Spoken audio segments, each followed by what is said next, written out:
White white লেভেলে হয় আর কি ইথিক্সটা, হ্যাঁ, মানে বড় পরিসরে যখন, বড় করে হয়। সামাজিক টাইপ। হ্যাঁ, সামাজিক বা কমিউনিটি ওয়াইজ, একটা কান্ট্রি ওয়াইজ, একটা রিজিয়ন ওয়াইজ, তাই না? জি ওটা স্যার। তখন আর পার্সোনাল লেভেলে থাকে না। সেটা জি কি? স্যার। এথিক্স। ইথিক্স। আর মোরালিটিটা হচ্ছে পার্সোনাল লেভেলে কাজ করে। আচ্ছা, জি স্যার। সিএসআর এই কথাটার ফুল ফুল ফর্ম বলেন তো, ফুল মিনিং। এটা হচ্ছে sir corporate company, corporate. Corporate social আপনার নেটওয়ার্ক। কর্পোরেশনাল নেটওয়ার্ক। স্যার আমি বলি, বলেন বলেন। স্যার বিষয়টা হচ্ছে একটা কোন কোম্পানির না, নিজস্ব সিএসআর এর ফুল প্রফিটের ফর্ম আগে বলেন, তারপরে আমি জিজ্ঞেস করতেছি সিএসআর কি। কর্পোরেট সোশ্যাল রিলেশন মনে হয়। না, এই যে দেখেন কি লেখা, responsibility, corporate social responsibility. Social responsibility, সামাজিক দায়িত্ব, ব্যবসা জি স্যার। প্রতিষ্ঠানের সামাজিক দায়িত্ব। জি স্যার। হুম, তার মানে সেটা বিভিন্ন হচ্ছে কোম্পানি প্রতিষ্ঠান যার প্রফিটের যদিও তারা বাইরে কোনো প্রফিটের জন্য কাজ সামাজিক করে, কাজকর্ম করা। আমি বলি যে বিভিন্ন প্রতিষ্ঠান যারা প্রফিটের জন্য অ্যাকচুয়ালি বিজনেস করে, কিন্তু তারপরেও তাদের সোশ্যাল কিছু অ্যাক্টিভিটি থাকে। জি বুঝতে স্যার। পারছেন? সেগুলা জি কি? স্যার। Corporate social responsibility. আচ্ছা, তাহলে এইখান থেকে প্রশ্ন বা কি ধরনের আসতে পারে, যেমন আমি বলতে পারি যে কেন ইথিক্সটাকে আপনি সিএসআর হিসাবে নিবেন একটা ব্যবসা প্রতিষ্ঠানে। ধরেন আপনি একটা বিজনেস প্রতিষ্ঠানের মালিক, এথিক্সটা কেন একটা সিএসআর অ্যাক্টিভিটি হিসাবে আপনি গ্রহণ করবেন? এতে আপনার কি সুবিধা? আপনার প্রফিট বাড়বে কিনা? এগুলো পড়াইছিলাম না গত ক্লাসে? জি স্যার। জি স্যার। জি স্যার। হ্যাঁ, এই জিনিসগুলা। অথবা আপনার একটা, ধরেন কথার কথা, আপনার একটা আইটি কোম্পানি আছে, আপনি একটা আইটি কোম্পানির ম্যানেজার। আপনি কিভাবে আপনার একটা আইটি কোম্পানিতে এথিক্সটা ইমপ্রুভ করবেন, সেটাও একটা প্রশ্ন হতে পারে। আর মেইনলি যে প্রশ্নটা এই চ্যাপ্টার থেকে আসবে সেটা আজকে আলোচনা করব। ওকে? জি স্যার। আচ্ছা, তাহলে আমরা শুরু করি। Including ethical considerations in decision making. তো আপনারা কি আমার স্ক্রিনটা দেখতে পাচ্ছেন জি স্যার। স্পষ্ট? স্যার জি এটা স্যার। কি একটু বড় করা যায় স্যার? এখন এখন দেখতে পাচ্ছেন? জি জি জি স্যার। স্যার দেখছি। আচ্ছা, তো এইখানে যে বিষয়টা আলোচনা করতেছে সেটা হচ্ছে যে মনে করেন যে আপনার একটা এথিক্যাল ডিলেমা বা এথিক্যাল একটা প্রবলেম দেখা যাচ্ছে। হুম, আপনার কোম্পানিতে হইতে পারে, আপনার পার্সোনাল লাইফে হইতে পারে। তো এই প্রবলেমটা থেকে আমি কিভাবে উত্তরণ পাবো, বা এই প্রবলেমটা আমি সিস্টেমেটিকলি কিভাবে সলভ করব, এই জিনিসটা একটা স্টেপ বাই স্টেপ বিবরণ এখানে দেওয়া আছে। বুঝতে পারছেন? জি আচ্ছা, স্যার। ফার্স্ট স্টেপ কি লেখা? Develop problem problem statement. Statement. Problem statement অর্থ হচ্ছে যে আপনার যে এথিক্যাল প্রবলেমটা আছে সেটা আপনি এক লাইনে, এক লাইনে এই প্রবলেমটা লিখবেন। মনে রাখবেন এই লাইনটা লেখার সময় যে আপনার স্টেক হোল্ডার, স্টেক হোল্ডার পড়াইছিলাম না? স্টেক হোল্ডার কারা জি কারা স্যার। বলেন তো একটা বিজনেসের? স্টেক হোল্ডার হচ্ছে স্যার কোম্পানির লোকজন সহ যারা কোম্পানির মালিক তারা। শুধু তারাই? অন্যরা? অন্যরা কেউ একজন বলেন। মালিক বলতে স্যার আমিও তো যার, আমি যদি একটা কোম্পানি শেয়ার আমার কাছে থাকে আমিও হ্যাঁ, তো বুঝছি কোম্পানির আপনার স্টেক কথা হোল্ডার। বুঝছি। অন্য অন্য কেউ, কারো মনে আছে কিনা স্টেক হোল্ডার কি পড়াইছিলাম? বলেন দেখি। আরেকটু বলি স্যার, বলেন বলেন। এবং ওই কোম্পানি থেকে যারা যারা একটা কমিউনিটিও হইতে পারে, হুম। যে সুযোগ সুবিধা ওই কোম্পানি থেকে নিতেছে বা পাচ্ছে ওরকম। ইম্পর্টেন্ট একটা বডির কথা বলতেছেন না? আচ্ছা স্যার, ওইটা বুঝলা গেছি তাইলে। কাস্টমার, হ্যাঁ কাস্ট। কোম্পানির কাস্টমার, শেয়ার হোল্ডার, কোম্পানির এমপ্লয়িজ, এমনকি দ্য লার্জার কমিউনিটি ইটসেলফ আর the stake stakeholder. Holders. বুঝতে জি পারছেন? স্যার। জি স্যার। আচ্ছা, তো এই স্টেক হোল্ডারদের কথাগুলো মাথায় রাখতে হবে যে আমার আমার যে এথিক্যাল প্রবলেমটা সেটা কোন কোন স্টেক হোল্ডারকে এফেক্ট করতেছে। তাহলে আমরা একটা উদাহরণ হিসাবে দেখি।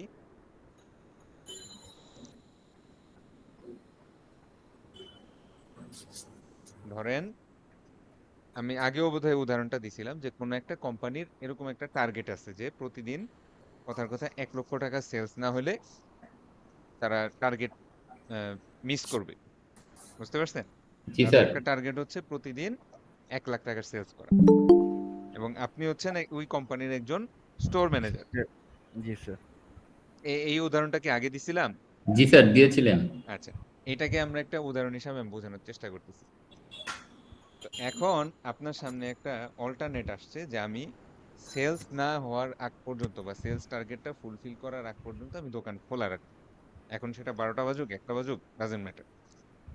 এবং সেই ক্ষেত্রে আমি এক্সট্রা কোনো পেমেন্ট দিব না। আবার এট দ্য সেম টাইম যদি খুব তাড়াতাড়ি, ধরেন কথার কথা 5টার ভিতরেই যদি আপনার সেলস টার্গেট ফিল আপ হয়ে যায়, ছুটি, কোনো সমস্যা নেই। তাহলে আপনার সামনে একটা এথিক্যাল প্রবলেম আসতেছে। এথিক্যাল প্রবলেমটা হচ্ছে যে একজন ওয়ার্কারকে ওভার ওভার মানে যেটাকে আমরা বলি যে ওভার আওয়ার পে, সেটা না করেই আপনি বেসিক্যালি তাকে কোম্পানিতে এমপ্লয়েড অবস্থায় রাখতে যাচ্ছেন, কারণ আপনার টার্গেট সেলস ফিল আপ হয়নি। জি স্যার। ঠিক আছে? এই যে কথাগুলো আছে, এই কথাগুলাকে একটা সিঙ্গেল সেন্টেন্সে লিখতে হবে। ওকে? জি স্যার। জি স্যার। একাধিক সেন্টেন্স ব্যবহার করা যাবে না যে আমার প্রবলেমটা হচ্ছে এই, এটার দ্বারা এফেক্টেড কারা কারা, এরা। এটা সিঙ্গেল একটা সেন্টেন্সে আমাদেরকে ডেভেলপ করতে হবে। এটা হচ্ছে আমাদের ফার্স্ট স্টেজ। কালচার মাইকটা বন্ধ করেন। আচ্ছা, ওকে। এরপরে 2 নাম্বার স্টেজটা হচ্ছে যে আমরা, আপনি মনে করেন যে অ্যাজ এ কোম্পানি আপনার সামনে যখন এই এথিক্যাল প্রবলেমটা আসবে, তখন সাধারণত একা একাই সলভ করবেন না, বরং একটা প্যানেল থাকবে। হ্যাঁ, 2-4 জন ম্যানেজার লেভেলের লোক থাকবে, তারা একসাথে বসে কিছু অল্টারনেট সলিউশন বের করবে যে আচ্ছা এই যে প্রবলেম, এই প্রবলেমটা আমরা সলভ করব কিভাবে। তো আপনাদেরকে পরীক্ষার খাতায় কি করতে হবে, যে এথিক্যাল প্রবলেমটা থাকবে সেটা ফার্স্টে আপনি 1 লাইনে লিখবেন। ওকে? জি স্যার। 2 নাম্বারে যেটা করবেন যে এই প্রবলেমটা সলভ করার 3 থেকে 4টা অল্টারনেট সলিউশন বের করবেন, এবং সবসময় মনে রাখবেন যে এই অল্টারনেট সলিউশনগুলো যাতে স্টেক হোল্ডারদের যে এফেক্ট হচ্ছে সেই এফেক্টটা যাতে সলভ করে। আচ্ছা, বুঝতে পারছি স্যার। 3 নাম্বার স্টেজ হচ্ছে evaluate and choose alternative. Evaluate and choose alternative. আমি এই জায়গাটা থেকে অ্যাকচুয়ালি নেক্সট স্লাইডে চলে যাব, এবং নেক্সট স্লাইডে আমাদের কিছু পড়া আছে।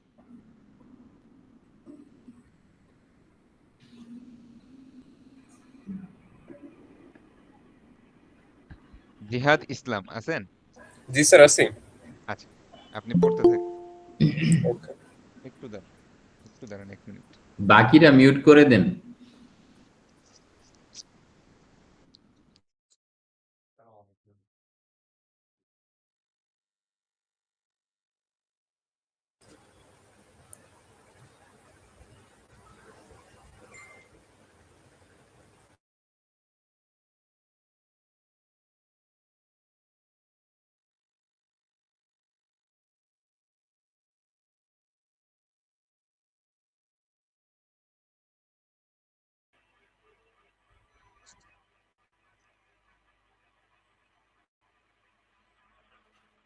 আচ্ছা, আহ, জিহাদ ইসলাম, হ্যাঁ, জি আপনি স্যার। হচ্ছে এখান থেকে পড়তে শুরু করেন, virtue ethics. Okay. Virtue ethics approach suggests that when faced with a complex ethical dilemma, people do either what they are most comfortable doing or what they think a person they admire would do. The assumption is that people are guided by their virtue to reach the right decision. Okay, thank you. একটু দাঁড়ান। তারপরে continue করব। না না, এটুকুই। আচ্ছা, virtue ethics যে অ্যাপ্রোচটা, এই অ্যাপ্রোচটা আমি আপনাদের সহজ করে বুঝাই দিই। ভার্চু এথিক্স অ্যাপ্রোচটা আমাদেরকে বলে যে আমার সামনে যখন কোনো সমস্যা আসে, সেটা সবচেয়ে ইজি যে সলিউশনটা আছে আমার জন্য যেটা সবচেয়ে সহজ সলিউশন আছে, সেটাই কারেক্ট ডিসিশন।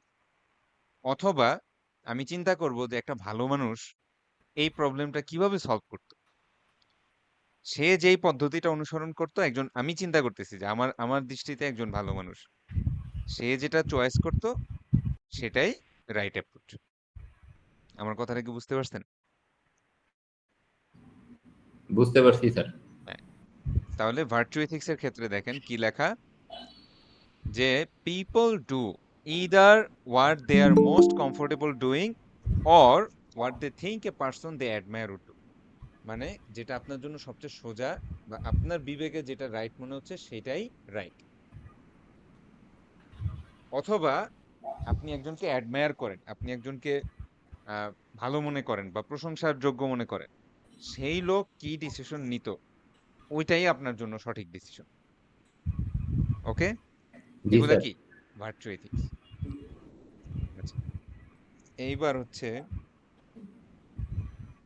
উম, আসমা আক্তার আছেন? আসমা আক্তার,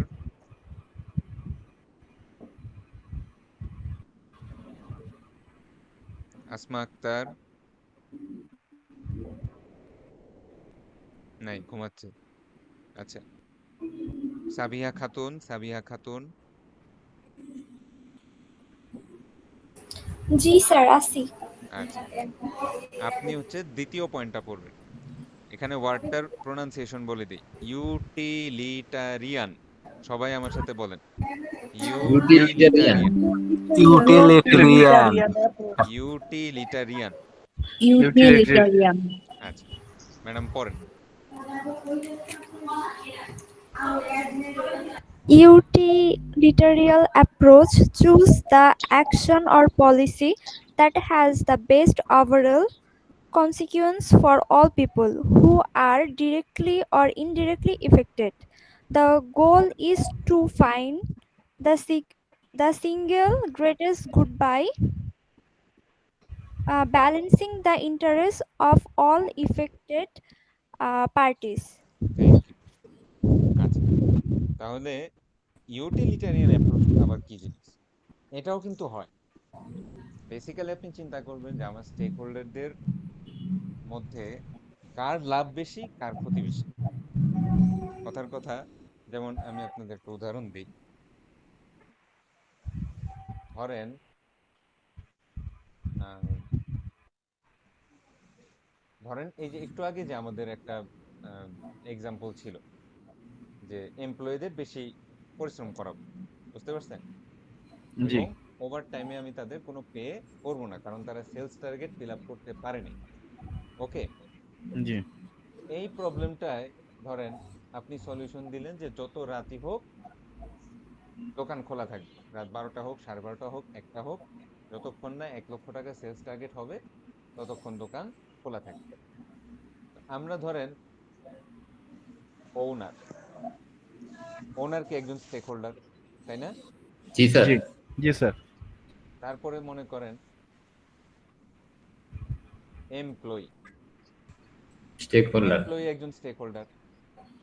তারপরে মনে করেন স্টোরের ম্যানেজার, সে একটা স্টেক হোল্ডার। জি স্যার। কাস্টমারের এখানে খুব বেশি কিছু আসে যায় না, কথা বুঝতে পারছেন?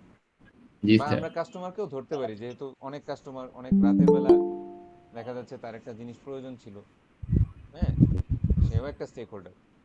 আচ্ছা, এভাবে কিন্তু অ্যান্সার দিবেন না, আমি আপনাদের জিনিসটা বোঝানোর জন্য ইউজ করতেছি। ওকে, অ্যান্সার কিভাবে দিবেন এটা আমি আপনাদের প্র্যাকটিস করাবো আজকে। ধরেন ওনারের যে ওনারের যে বেনিফিট, ঠিক আছে, সেটাকে আমরা একটা স্কোর দিলাম যে তার প্রতিদিন 1 লক্ষ টাকা সেলস হচ্ছে, তার ধরেন স্কোর দিলাম 10। কথা বুঝছেন? জি জি স্যার স্যার। আচ্ছা, স্টোর ম্যানেজার যে সেও দেখা যাচ্ছে অ্যাজ এন এমপ্লয়ি, তাকেও 12:30 পর্যন্ত অফিস করতে হচ্ছে, তার শরীরটাও খারাপ দেখাচ্ছে, কিন্তু অ্যাটলিস্ট যখন Q1 বা Q2 তে তার পারফরমেন্স ইভালুয়েশন হবে তখন বলবে এই স্টোরের ম্যানেজারটা রেগুলার সেলস টার্গেট আনতে পারছে।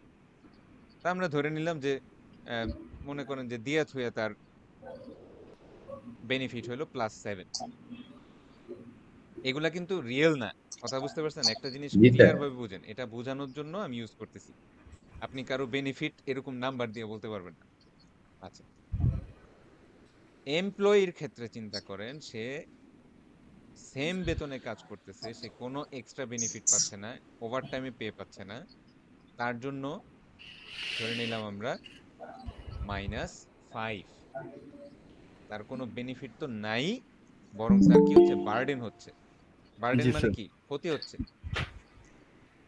এক্সট্রা টাইমে কাজ করা লাগতেছে। হ্যাঁ, স্বাস্থ্যেরও ক্ষতি হচ্ছে প্লাস কোনো মনিটারি অ্যাডভান্টেজও সে পাচ্ছে না। কাস্টমারে ধরে নিলাম যে মাঝে মধ্যে সে রাতের বেলায় তার একটা জিনিস লাগে, স্টোরটা খোলা থাকার কারণে সে নিতে পারে, কিন্তু at the same time sales target fill up হয়ে গেলে 4:30 দোকান বন্ধ হয়ে যায়। বুঝতে পারছেন? জি সো স্যার। আমরা ধরে নিলাম যে আসলে তার তার তেমন কোনো উপকার হয় নাই, কখনো কখনো উপকার, বরং অধিকাংশ সময় তার ক্ষতি। ইনকনভেনিয়েন্স হওয়ার সম্ভাবনা বেশি। তা আমরা ধরে নিলাম যে ওভারঅল তার 0, তার তেমন কোনো উপকার হয়নি। আচ্ছা, এখানে যে বিষয়টা বলতেছে যে আমরা এখন করব কি, এই জিনিসগুলো যোগ করব, +10 +7 -5, 17 থেকে 5 গেলে টোটাল ধরেন বেনিফিট আসলো +12।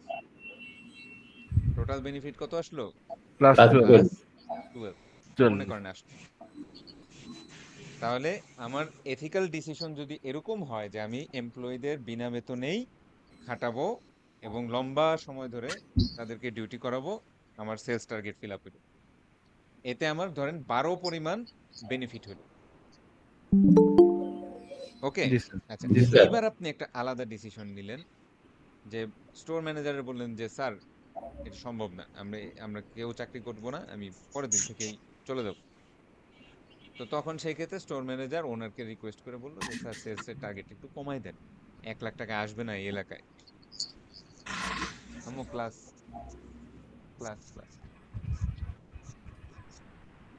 আচ্ছা, তাহলে স্টোর ম্যানেজার ওনারকে কি বললো যে স্যার সেলস এর টার্গেট একটু কমাই দেন। হ্যাঁ, তো ওনার তখন আচ্ছা ঠিক আছে কি আর করার, হ্যাঁ একটু একটু কনসিডার করলো। ধরেন ওনারের কারেন্ট বেনিফিট আগে সে ফুল তার পছন্দের মতোই হইতো, কিন্তু এখন তার একটু কমলো। ধরেন আমরা কথার কথা সে 6 পরিমাণ বেনিফিট পাই, আগে কত পাইতো? 10, 10। কারণ আগে 10। সে যা চেয়েছে তাই পাইছে, রাইট? জি স্যার।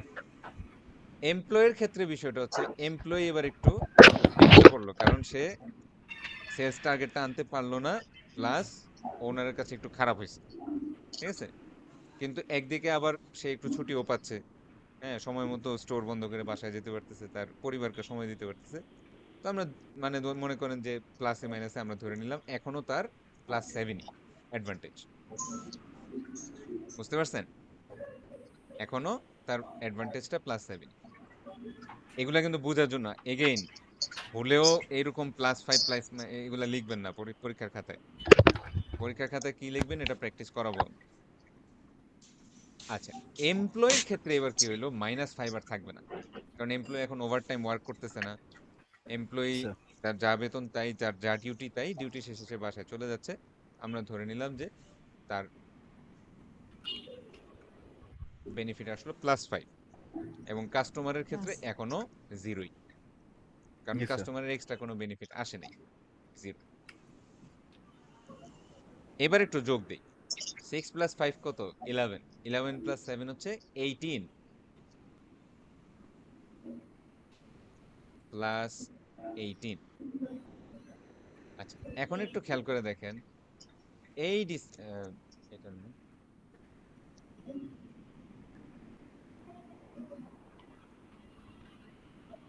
এই যে ডিসিশনটা এবং এই যে ডিসিশনটা, এটা এটা এটা দুইটা কিন্তু দুইটা ডিফারেন্ট ডিসিশন, রাইট? জি স্যার। আচ্ছা, এই ডিসিশনটা কি ছিল? যে store will be open until 12। Until the target is done, নাকি? জি জি স্যার। স্যার। আচ্ছা, এটা আমার একটা অল্টারনেট সলিউশন ছিল, যে আমার সেলস কম আসতেছে, সেলস বাড়াইতে হবে, এটার জন্য আমার এটা একটা সলিউশন। আর এইখানে একটা ছিল, মনে করেন negotiating with owner about the sales target. আচ্ছা, এখন এরকম আরো অপশন হইতে পারে, কিরকম? যেমন দোকান খোলা থাকবে কিন্তু আপনি ওভারটাইম পে করবেন, ওকে? এরকম আরো একটা অপশন হইতে পারে, দোকান খোলা থাকবে কিন্তু আপনি ওভারটাইম পে করবেন। আরেকটা অপশন হইতে পারে এরকম।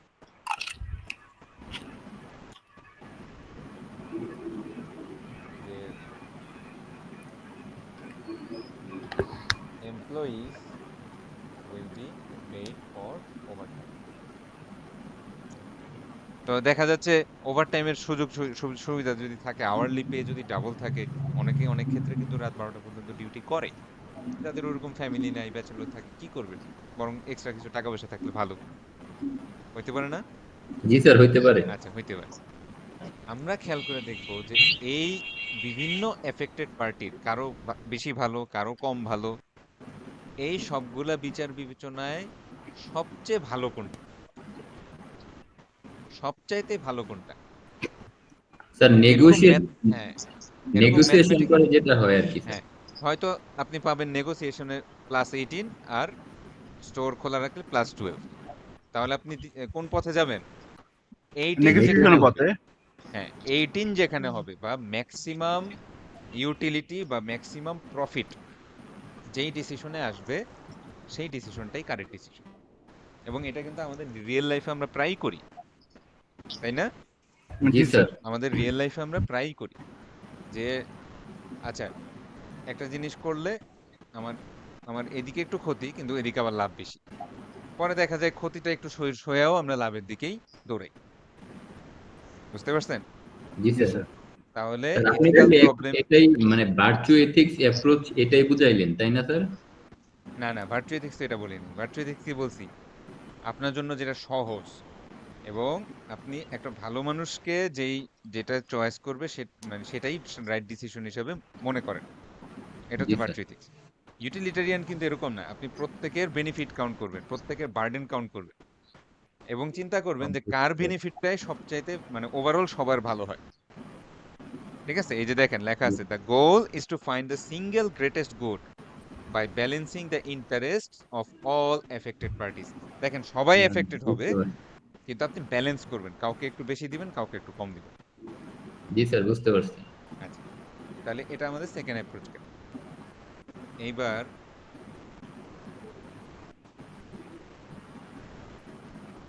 মামুনুর রশিদ স্যার আছেন? মামুনুর রশিদ,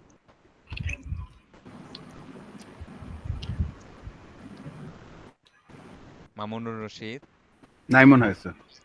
রাহাত নয়ন,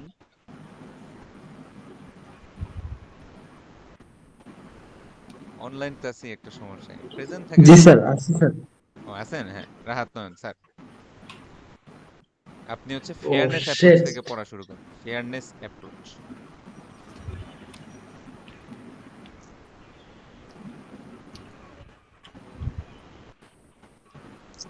পড়তে থাকেন।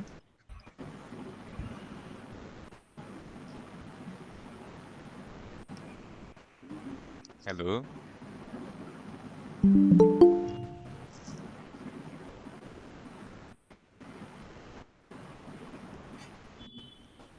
চলে গেল নাকি আবার?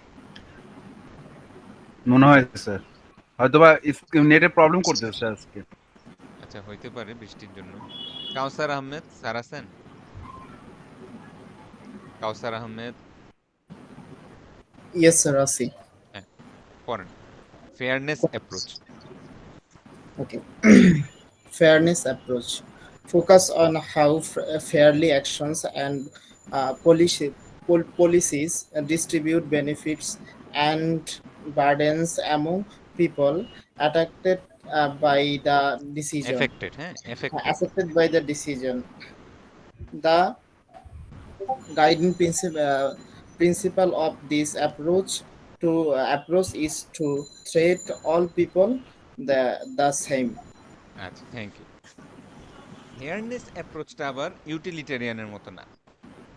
দেখেন আমি কিন্তু ইউটিলিটেরিয়ানে যখন স্কোর দিছি, হ্যাঁ, আমি কখনো মালিককে 10 দিচ্ছি, এমপ্লয়িকে 5 দিচ্ছি। ফেয়ারনেস অ্যাপ্রোচ আমাকে বলে to treat all people the same, মানে যত এফেক্টেড পার্টি আছে সবার স্কোর সেম। কথা এটা বুঝতে তো স্যার পারছেন? সবসময় এটা করা পসিবল হয় না হ্যাঁ, স্যার। হয়তো পসিবল হয় না, কিন্তু আপনি চিন্তা করে দেখেন যে একটা ন্যায় অন্যায় এই ধরনের একটা বিষয় আছে না? জি স্যার। জি স্যার। একজন লোকও যদি ক্ষতিগ্রস্ত হয়, একটা লোকও যদি কোনো একটা ডিসিশনে ক্ষতিগ্রস্ত হয়, সেই ডিসিশনটা কিন্তু অনেক ক্ষেত্রে নেওয়া যায় না। আপনার মনে হইতে পারে যে যেমন একটা কথার কথা বলি, মনে করেন ইকো হচ্ছে কার? ইয়ে মাইক্রোফোন। আরিফ অফ করো। আচ্ছা, তো মনে করেন যে মাশরুম হচ্ছে মাশরুম আর মুর্শিদের। আচ্ছা আচ্ছা, তুমি আর জারি হচ্ছে, মুক্তি একটু অফ দুজনে করেন, অফ করেন। একটু অফ করেন, সবাই একটু অফ করেন, মাইক্রোফোনটা অফ করেন। আচ্ছা, ফেয়ারনেস অ্যাপ্রোচটা আমাদেরকে বলতেছে যে যদি একটা লোকেরও ক্ষতি হয়, যেমন আমার প্রথম ডিসিশনটাই কিন্তু এমপ্লয়ের পুরাটাই লস ছিল, তাই না? জি স্যার। কারণ সে ওভারটাইম পেও পাচ্ছে না, সে 12টা পর্যন্ত ডিউটিও করতেছে, হ্যাঁ, আবার আপনি তাকে বাধ্য করতেছেন চাকরি করতে। তাহলে একটা পার্টিও যদি কম পায়, সেটা আর কনসিডারেশনের মধ্যেই আসবে না। তাহলে এমন একটা অ্যাপ্রোচ আনতে হবে যেখানে সবাইকে সেম স্কোর, অর্থাৎ আপনি যদি বেনিফিটস দেন এবং বার্ডেনস দেন, সেটা সবাইকে সেম ভাবে এফেক্ট করতে হবে। বুঝতে পারছেন?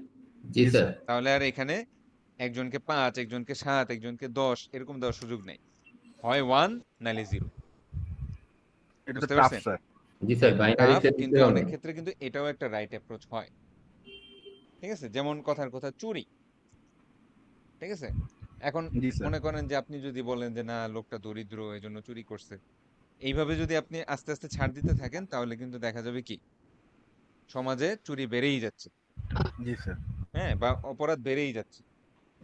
কিন্তু আপনি যদি এটাকে স্ট্রিক্ট ভাবে বলেন, না, চুরি ছোট হোক বড় হোক, এটা দিয়ে একটা লোকের যদি 10টা টাকাও চুরি যায়, তারপরেও সেটা খারাপ, তখন কিন্তু আপনার আইন প্রণয়ন করতে সুবিধা হবে। বুঝতে পারছেন?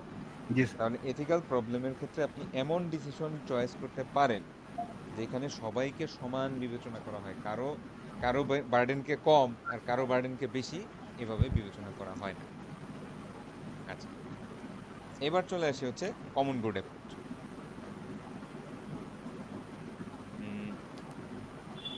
মতিউর মতিউর রহমান, মতিউর রহমান, স্যার আসি বলেন। জি, কমন গুড অ্যাপ্রোচ পড়তে থাকেন। Common good approach is based on a vision of society as a community whose members work together to achieve a common set of values and goals. Decisions and policies that use this approach attempt to implement social systems, institutions, and environments that everyone depends on and that benefit all people. আচ্ছা, thank you.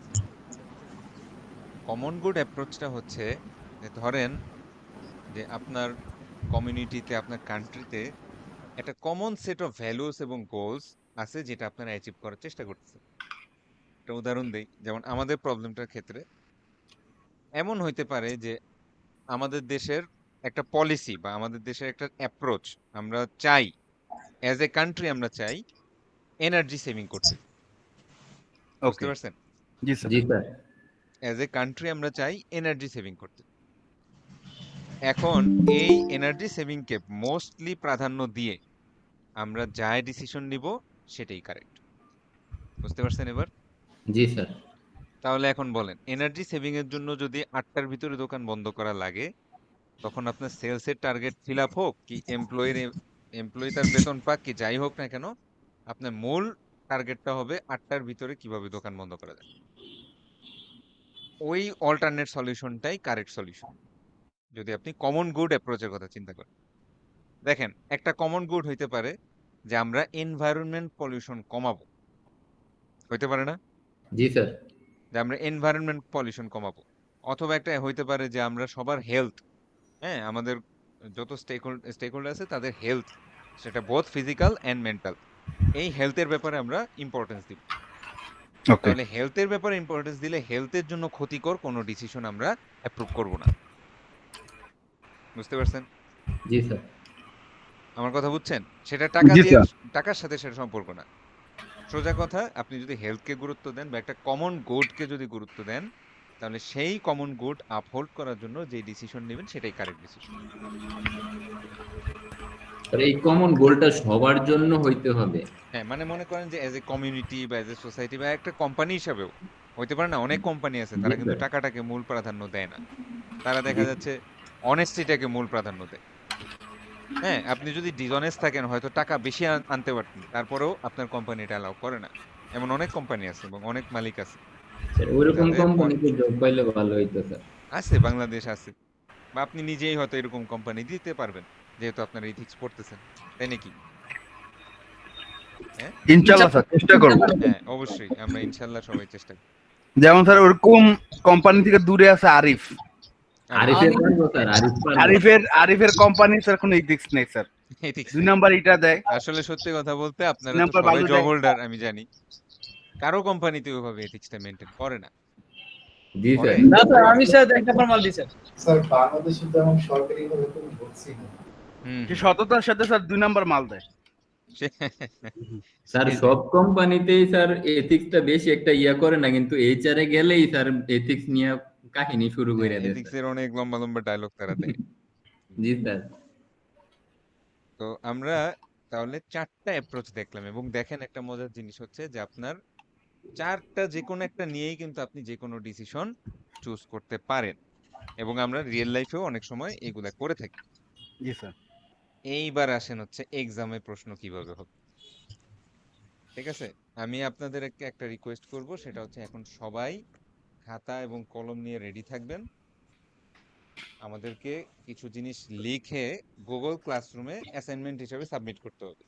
Okay sir. অ্যাসাইনমেন্টে mark নাই, কিন্তু এটা এই এই প্র্যাকটিসটা হচ্ছে মূলত আমাদের মিড টার্মে আমরা কিভাবে লিখবো সেটার প্র্যাকটিস। Sure sir. বুঝতে পারছেন? সবাই খাতা কলম রেডি রাখেন। জি স্যার।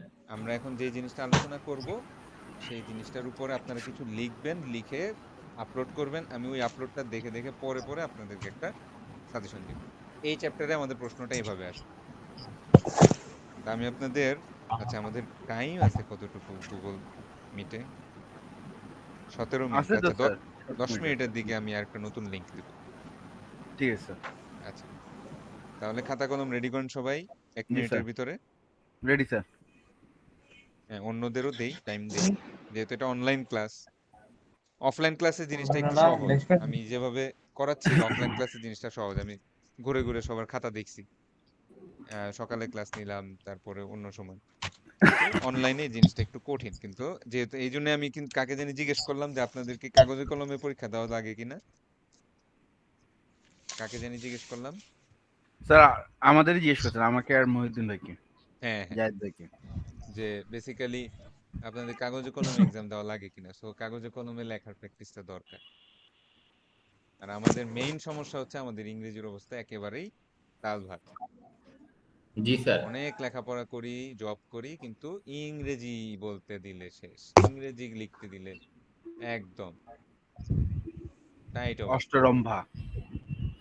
স্যার অফিসে তো বাংলাতেই গালাগালি করে, তো ইংলিশে তো করলে তো অন্তত গালাগালি গুলাও শিখতে পারতাম। হ্যাঁ, এটলিস্ট গালিগুলো শেখা যায়। আচ্ছা, আশা করি সবার খাতা কলম রেডি। এই যে সিরাজুম মনিরা ম্যাডাম, আপনার সামনে খাতা কলম আছে? জি স্যার। আচ্ছা, ভেরি গুড। এবার আমাকে একটু ফলো করেন। আরে কোথায় গেলাম?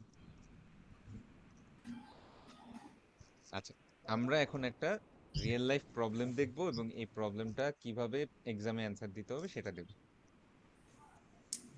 আপনারা কি সবাই প্রবলেমটা দেখতে পাচ্ছেন? জি স্যার। আচ্ছা, আমি পড়ি, আপনারা মনোযোগ দিয়ে শুনেন। You are a recent graduate of a well-respected business school, but you are having trouble getting a job. You worked with a professional resume service to develop a well-written resume and placed it on several websites. You also sent it directly to contacts at a dozen companies. So far, you have not even had an invitation for an interview. You know that one of your shortcomings is that you have no real job experience to speak of. You are considering beefing up your resume by exaggerating the extent of the class project you worked on for a few weeks at your brother-in-law's small consulting firm.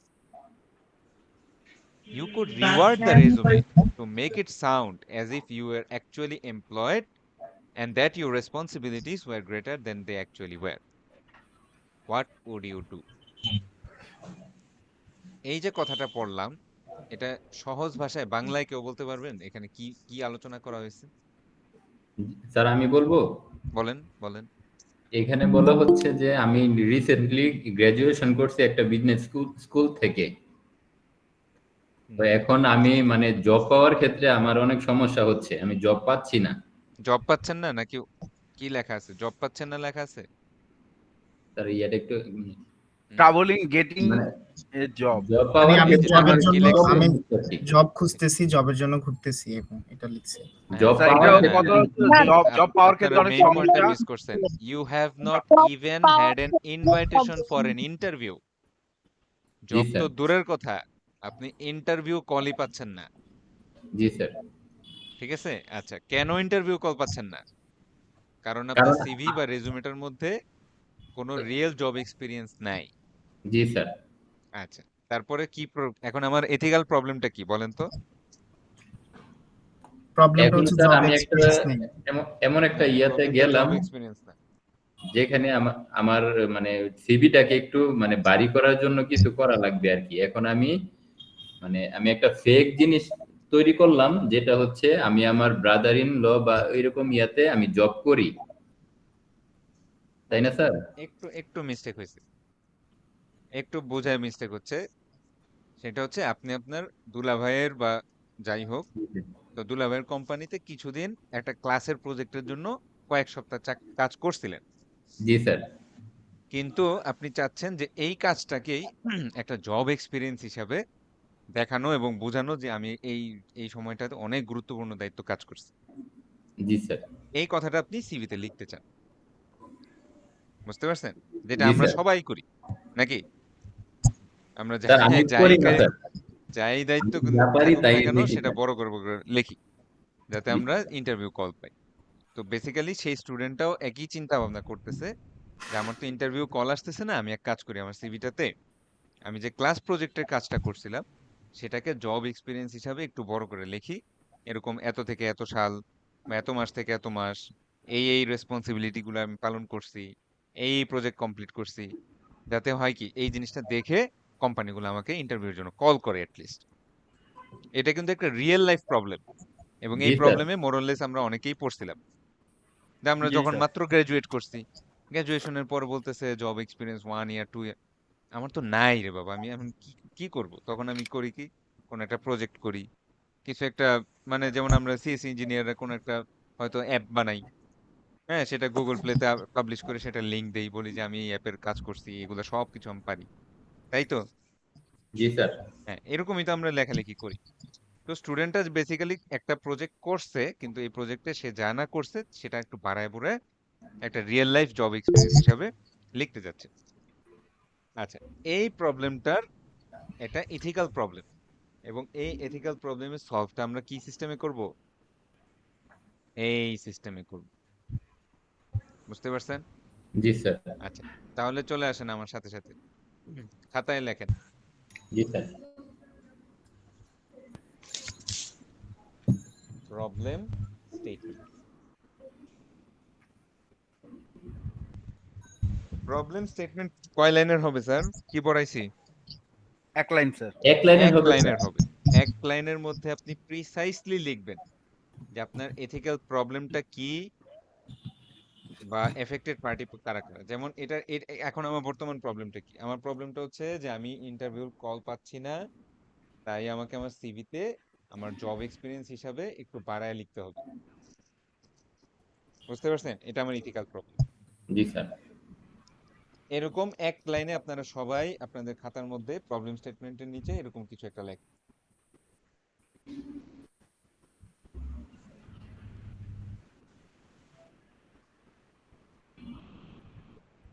সবাই একটা line লিখবেন। মানে হচ্ছে sir সিভিতে যেটা আছে না মূল না, ওটা ভাবটা তো এক আমি লাইন। বললাম, আপনি ইংলিশ ল্যাঙ্গুয়েজ ব্যবহার করে প্রপারলি একটা সেন্টেন্স লিখবেন যে আমার এই প্রবলেমটার মূলত প্রবলেম স্টেটমেন্টটা কি। আমি প্রবলেমটা আবার খুলে রাখি। আচ্ছা, এটা আমি একটা বললাম যে আমার মেইন প্রবলেম হচ্ছে এটা, যে আমার সিভিটা কিছু মিথ্যা কথা লেখা লাগবে বা একটু বাড়ায় বাড়ায় লেখা লাগবে। এটা হচ্ছে আমার একটা এথিক্যাল প্রবলেম। আপনারা অন্যভাবেও বলতে পারেন। বাট একটা সেন্টেন্স হবে। এই পুরা প্রশ্নটা পড়ে আপনি একটা লাইনে লিখবেন আমার এথিক্যাল প্রবলেম এইটা।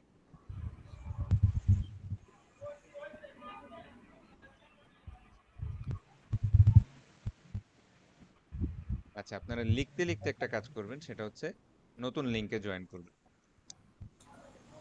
স্যার এটা লেখা যায় কি আই হ্যাভ নো হ্যাঁ, আমি আমি পরে দেখবো, আপনি লিখতে থাকেন, আমি যখন জিজ্ঞেস করব তখন বলে। এখন অন্যদের একটু লিখতে দেন। আচ্ছা, এই লিখতে লিখতেই আপনারা যেটা করবেন, মেসেজ বক্সের এই লিংকটায় জয়েন করবেন। আমাদের এই লিংকটা মাত্র 8 মিনিট আর চলবে। এই লিংক থেকে লিভ নিয়ে ওই লিংকে সবাই জয়েন করেন। আমি একসাথে সবাইকে অ্যাপ্রুভ দিচ্ছি।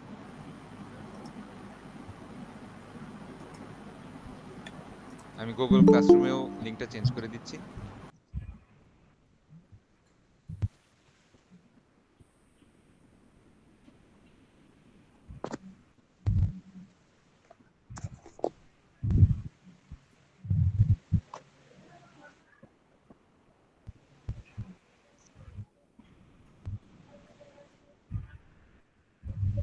হ্যাঁ স্যার, স্যার ম্যাডামরা আপনারা নতুন লিংকে চলে যান, মেসেজ বক্সে এখানে নতুন লিংকটা আছে।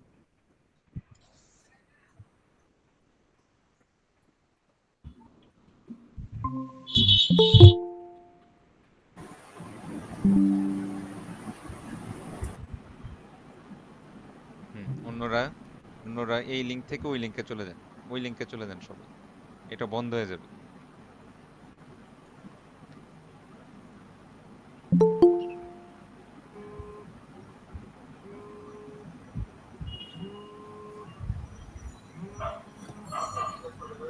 স্যার এটা কি সাবমিট করব লিখে? আমি বলবো, কখন সাবমিট করবেন বলবো।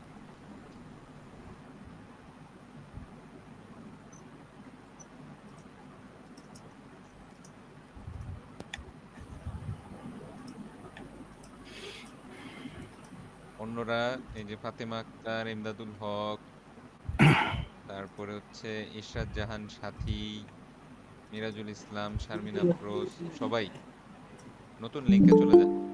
এস কে মুন্না, স্যার নতুন লিংকে চলে যান। স্যার আমি তো জয়েন করেছি নতুন লিংকে। হ্যাঁ হ্যাঁ, এটা থেকে বের হয়ে যান, তাহলে এটা বন্ধ হয়ে যাবে। ওকে, আমি এটা অফ করে তানভীর ভাই দিচ্ছি। কি লিখছেন? আমি আমি বলি আমি কি লিখছি? হুম হ্যাঁ, সবাই সবাই একটু ট্রাই করেন, মিড টার্মে কিন্তু এইভাবেই প্রশ্নের উত্তর আসবে। স্যার আমি বলবো কি লিখছি? স্যার আমি বলবো হ্যাঁ, আমরা তো আমি জিজ্ঞেস করবো, আমি র্যান্ডম জিজ্ঞেস করবো, কোনো সমস্যা নেই। আচ্ছা আচ্ছা, ঠিক আছে।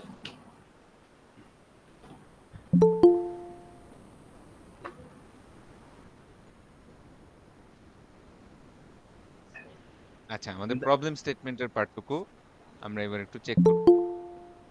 একজন বলেন তো কি লিখছেন। জায়েদ ভাই বলেন। আমি লিখছি sir, I do not have any work experience, so that I did some fake work experience on my CV so that I can get interview call from the interviewer. ওকে, সমস্যা নাই। অন্যজন, অন্য কেউ একজন আচ্ছা আরেকভাবে স্যার বলতে আমি বলেন। বলতেছি I'm not getting a job because I have no job experience. That's why I want to add my previous project elaborately. Elaborately না, Yes, sir. ইলাবোরেটলি না, অ্যাকচুয়ালি এটা হচ্ছে যে আপনি এক্সটেন্সিভলি আপনার প্রজেক্টটাকে শো করতে চাচ্ছেন। আচ্ছা ঠিক আছে, এক্সটেন্সিভ মানে হচ্ছে যে আহ, যেটা না সেটা বলতে যাচ্ছেন, বুঝতে পারছেন? আচ্ছা তাহলে তাহলে স্যার যেটা আমরা এক্সটেন্সিভ হবে। সামনের চ্যাপ্টারটায় পড়বো, মিস রিপ্রেজেন্টেশন বলে একটা কথা আছে, যেটা না সেটা বলা। জি হ্যাঁ, স্যার। এরকম অন্য একজন আর কেউ জি স্যার আমি বলি। বলেন। I want to add job experience in my CV, which will be help to find my job. হ্যাঁ, তাহলে তো হইলো না। এটা জব তো এক্সপিরিয়েন্স প্রবলেম দেওয়া হলো তো না। দোষের কিছু না, দোষটা হচ্ছে কি প্রবলেম স্যার, যেটা না প্রবলেম। সেটা করা, তাই না? আপনার তো একটু ছোটখাটো হইলেও ক্লাস প্রজেক্টে কাজ করার অভিজ্ঞতা আছে, সেটা তো আপনি অ্যাড দিতেই পারেন, কিন্তু আপনি সেটাকে ক্লাস প্রজেক্ট বলতে চাচ্ছেন না, আপনি বলতে চাচ্ছেন ওটা একটা মোটামুটি ভালো লেভেলের ইন্টার্ন বা জব ছিল। বুঝতে পারছেন প্রবলেমটা? হ্যাঁ, ম্যাডামদের মধ্যে কেউ একজন বলেন তো। জি স্যার, আমি বলতে চাই। বলেন, বলেন। আস্তে, আস্তে। একজন, একজন, একজন, একজন। ইসরাত বলেন। No one wants to hire web developers or software engineers, juniors or beginners, so I can't. So I did not get job calls easily. আচ্ছা, এখানে ভুলটা হইছে দেখেন, এটা কিন্তু প্রবলেমের সাথে সম্পর্কিত না। আমি কোথাও সফটওয়্যার ইঞ্জিনিয়ার বা অ্যাপ ডেভেলপারের কথা বলি নাই। ঠিক আছে? আমি স্যার কোথাও কি আমি বলছি? আমার প্রবলেমটা বলছি যে জুনিয়রদের বা বিগিনারদেরকে কেউ সহজে হচ্ছে জব নিতে চায় না, যার জন্য হচ্ছে না, যে না, আমি এটা প্রবলেম না। আপনি আমার কথাটা বোঝেন নাই। এইটা না আসলে জবের সাথে রিলেটেড না। এটা এথিক্স এর সাথে রিলেটেড। বুঝতে পারছেন? আমরা কিন্তু কি করলে জব পাবো বা জবে নিচ্ছে না, সরকারের আরো কিছু করা উচিত, এগুলো আমার ডাজন্ট ম্যাটার। আমার ম্যাটারটা হচ্ছে যে আমি আমার সিভিতে একটা জিনিস বাড়িয়ে লিখতে চাচ্ছি এবং সেটাই আমার কাছে এথিক্যাল প্রবলেম। বুঝতে পারছেন ম্যাডাম? জি আপনি স্যার। যদি ওইটা লেখেন তাহলে কিন্তু আপনি নাম্বার কম পেয়ে যাবেন বা এই পার্টের জন্য নাম্বার পাবেন না। ঠিক আছে স্যার। বুঝতে পারছেন? একটু একটু ভুল হয়েছে। আচ্ছা, তারপরে এস কে মুন্না স্যার আছেন? হ্যাঁ স্যার। হ্যাঁ স্যার, স্যার স্যার কি লিখছেন বলেন। I have a no related work experience. তারপর Just এতটুকুই। জাস্ট এক লাইন এর দড়ি না, হ্যাঁ, একটু ইলাবোরেটলি লিখতে হবে। মানে প্রবলেমটা বুঝায় বলবেন, একটা সেন্টেন্সে বুঝায় বলবেন। বুঝতে পারছেন? বিষয়টা হচ্ছে যে আমার তো প্রোফাইলে আমি যে একজন বিএসসি ইঞ্জিনিয়ার বা কি রিলেটেড আমি পড়াশোনা করছি এটা তো আমার মানে সেটা তো সে দেখছেই। হ্যাঁ, সে সেটা তো সে প্রেক্ষিতে দেখছেই। কিন্তু ঠিক মানে এখানে মেইন সমস্যাটা হচ্ছে কি, বলতেছে যে আপনি ইন্টারভিউ কল পাচ্ছেন না এবং আপনার মনে হচ্ছে যে আমার তো নো রিয়েল জব এক্সপিরিয়েন্স, আমি তো মাত্র গ্রাজুয়েট করছি, ওইভাবে রিয়েল জবের কোনো এক্সপিরিয়েন্স নাই। যেটা আসলে হচ্ছে কি, এই জিনিসটা আপনাদের একটু বুঝতে কষ্ট হবে কারণ আপনারা অলরেডি জবে আছেন। কিন্তু চিন্তা করেন তো, যখন জবে ছিলেন না, যখন ইন্টারভিউ কলগুলো পাচ্ছিলেন না, হ্যাঁ, যখন নানান জনের কাছে ধর্ণা দিতেছিলেন, এই একটা চাকরির ব্যবস্থা কর, এই একটু খোঁজ নিস আমার, ওই সময়টার কথা এবার একটু মনে করার চেষ্টা করেন। ওই সময় কিন্তু একটা ইন্টারভিউ কল পাওয়ার জন্য আমরা সিভিতে একটু বাড়ায় বাড়ায় অনেক কিছু লিখি, লিখি না স্যার? Yes sir. হ্যাঁ, লিখি। ওই ওই সিচুয়েশনটাই আসছে, এই স্টুডেন্টের ক্ষেত্রে ওই সিচুয়েশনটাই আসছে। এখন সে বলতেছে যে আমি কি এই ওয়ার্ডটা একটু বাড়ায় বাড়ায় লিখবো যে as if you were actually employed, মানে মনে হবে যেন ওই ক্লাস প্রজেক্ট ছিল না, ওটা একটা রিয়েল ওয়ার্ক ছিল। এই প্রবলেমটা আপনি এক লাইনে লেখার চেষ্টা করেন। আচ্ছা, এইবার আমরা চলে যাব হচ্ছে, হ্যাঁ হয়েছে, অনেকেরই মোটামুটি হয়েছে। আমি আমি আশা করি সবাইকে বুঝাইতে পারছি। আমার আমার কনসেপ্টটা কি ক্লিয়ার আচ্ছা স্যাররা? স্যার, আমি তাহলে যে স্যার কনসেপ্টটা আপনাদেরকে বুঝাইছি। Yes sir. তাহলে স্যার স্টেটমেন্টটা আপনার ভাষায় একবার বলেন স্যার, ইংলিশে কিভাবে লিখবো? না, স্টেটমেন্টটা আপনারাই বলবেন, কথা বুঝছেন? আমি বলে দিলে হবে না, কারণ এটা তো পরীক্ষা আমি দিতে পারি, দিতে পারি না? হ্যাঁ তখন তো স্যার। এটা কোশ্চেন ফাঁস হয়ে যাবে। এটা আপনাদের আপনাদের লেখার কোয়ালিটির উপরই আসবে। আচ্ছা, এইবার হচ্ছে আমরা সেকেন্ড স্টেজে যাব। সেকেন্ড স্টেজটা কি ছিল স্যার মনে আছে? Identify alternatives. Identify alternatives. এইবার স্যার, খাতার মধ্যে স্যার লেখেন। একটু একটু ইন্টারাপ্ট করি স্যার। আমাদের তো টপিক তো চেঞ্জও হইতে পারে, তাই না? হ্যাঁ, টপিক চেঞ্জ হতে পারে।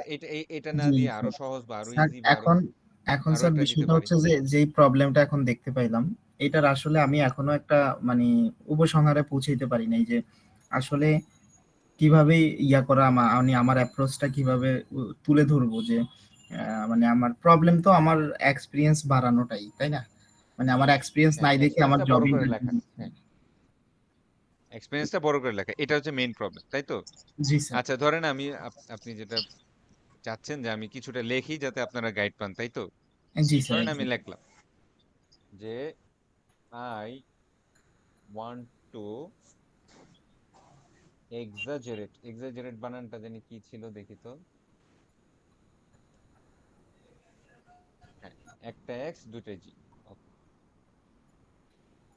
এক্সাজারেট ওয়ার্ডটার মিনিং কে বলতে পারবেন? এক্সাজারেট মিন্স হচ্ছে বাড়ানো হ্যাঁ, কোনো বাড়িয়ে কিছু। লেখা। অভিজ্ঞতা বা কিছু একটা, হ্যাঁ বাড়ায় বাড়ায় কথা বল। জি। মানে এটা এক্সপিরিয়েন্সের I ক্ষেত্রে want to exaggerate my course project sir এটা বলা যায় না? as real life job experience in my resume. হইলো? জি স্যার। দেখেন সিম্পল, আমি লিখলাম আমার মতো, এর মানে এই না এইটাই একমাত্র লেখার ওয়ে। এটা কিন্তু স্যার আমি আমি যেটা লিখতে লিখছি চাই না, বা স্যার, আমি যখন লাইভ ক্লাসগুলাই করাইছি আমি কিন্তু একটা জিনিসও নিজে লিখি নাই, স্টুডেন্টদের থেকে নিছি, স্টুডেন্টদের মধ্যে কেউ একজন সুন্দর লিখছে তারটাই লিখে দিছি। এটা একটা রিজন আছে, কারণ আমি যদি লিখে দেই আপনি এটা মুখস্থ করবেন।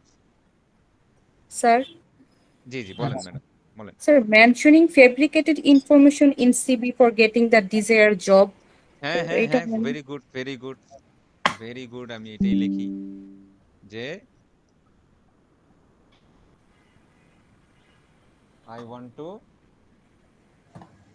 mention fabricated, কি বলছেন, ইনফরমেশন না, to get Information in CV for a getting the desired, desired job. হ্যাঁ আচ্ছা, ইনফরমেশন ইন দ্য সিভি বা রেজুমে যাই হোক, টু গেট ইন্টারভিউ কলস, তাই তো, For getting the desired job. Or getting the desired. এখন আপাতত আমার ইন্টারভিউ কলটাই আসতেছে না, জবটা পরে। হ্যাঁ, ওর মেইন সমস্যাটা কি, সে জব পাওয়া তো পরের কথা, সে আসলে ইনভাইটেশন ফর এন ইন্টারভিউই পাচ্ছে না, মানে ওর খুবই বেচারা অবস্থা আর কি। ওকে, এইবার আসেন এই যে অল্টারনেটিভসটা আছে, এইখানে আপনারা 1 2 3 4 করে 3 4 4টা করে পয়েন্ট লিখবেন যে এই প্রবলেমটার কি সলিউশন হইতে পারে। এটা একটা এথিক্যাল প্রবলেম, তাই না? আমি মিথ্যা কথা লিখতে চাচ্ছি, বা আমি এমন একটা জিনিস লিখতে চাচ্ছি যেটা সত্যি না, তাহলে এটা কি অল্টারনেট হইতে পারে, এরকম আপনারা সবাই 3টা থেকে 4টা করে পয়েন্ট চিন্তা ভাবনা করে লেখেন। শুরু করেন। ধরেন এই যে এরকম এরকম দিবেন অল্টারনেট সলিউশনস, হ্যাঁ, অল্টারনেট সলিউশনস। তাহলে আমাদের ব্রেইনস্টর্মিং করে 3টা থেকে 4টা পয়েন্ট বের করতে হবে যে আচ্ছা এটা করা যেতে পারে, আচ্ছা এটা করা যেতে পারে, আচ্ছা এটা করা যেতে পারে। যেমন এই যে দেখেন আমাদের এখানে কি বিভিন্ন ধরনের অল্টারনেট সলিউশন ছিল, যে স্টোর খোলা রাখবো, ওনারের সাথে নেগোশিয়েট করব, এমপ্লয়িকে বেশি বেতন দিব, তাই না? বিভিন্ন সলিউশন ছিল। এরকম আপনিও এই প্রবলেমটার মাল্টিপল সলিউশন বের করেন, তারপর আমি সলিউশনগুলো স্টুডেন্টদের থেকে নিব। সবাই একটু ট্রাই করেন।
আসছে দুই চারটা পয়েন্ট আসছে।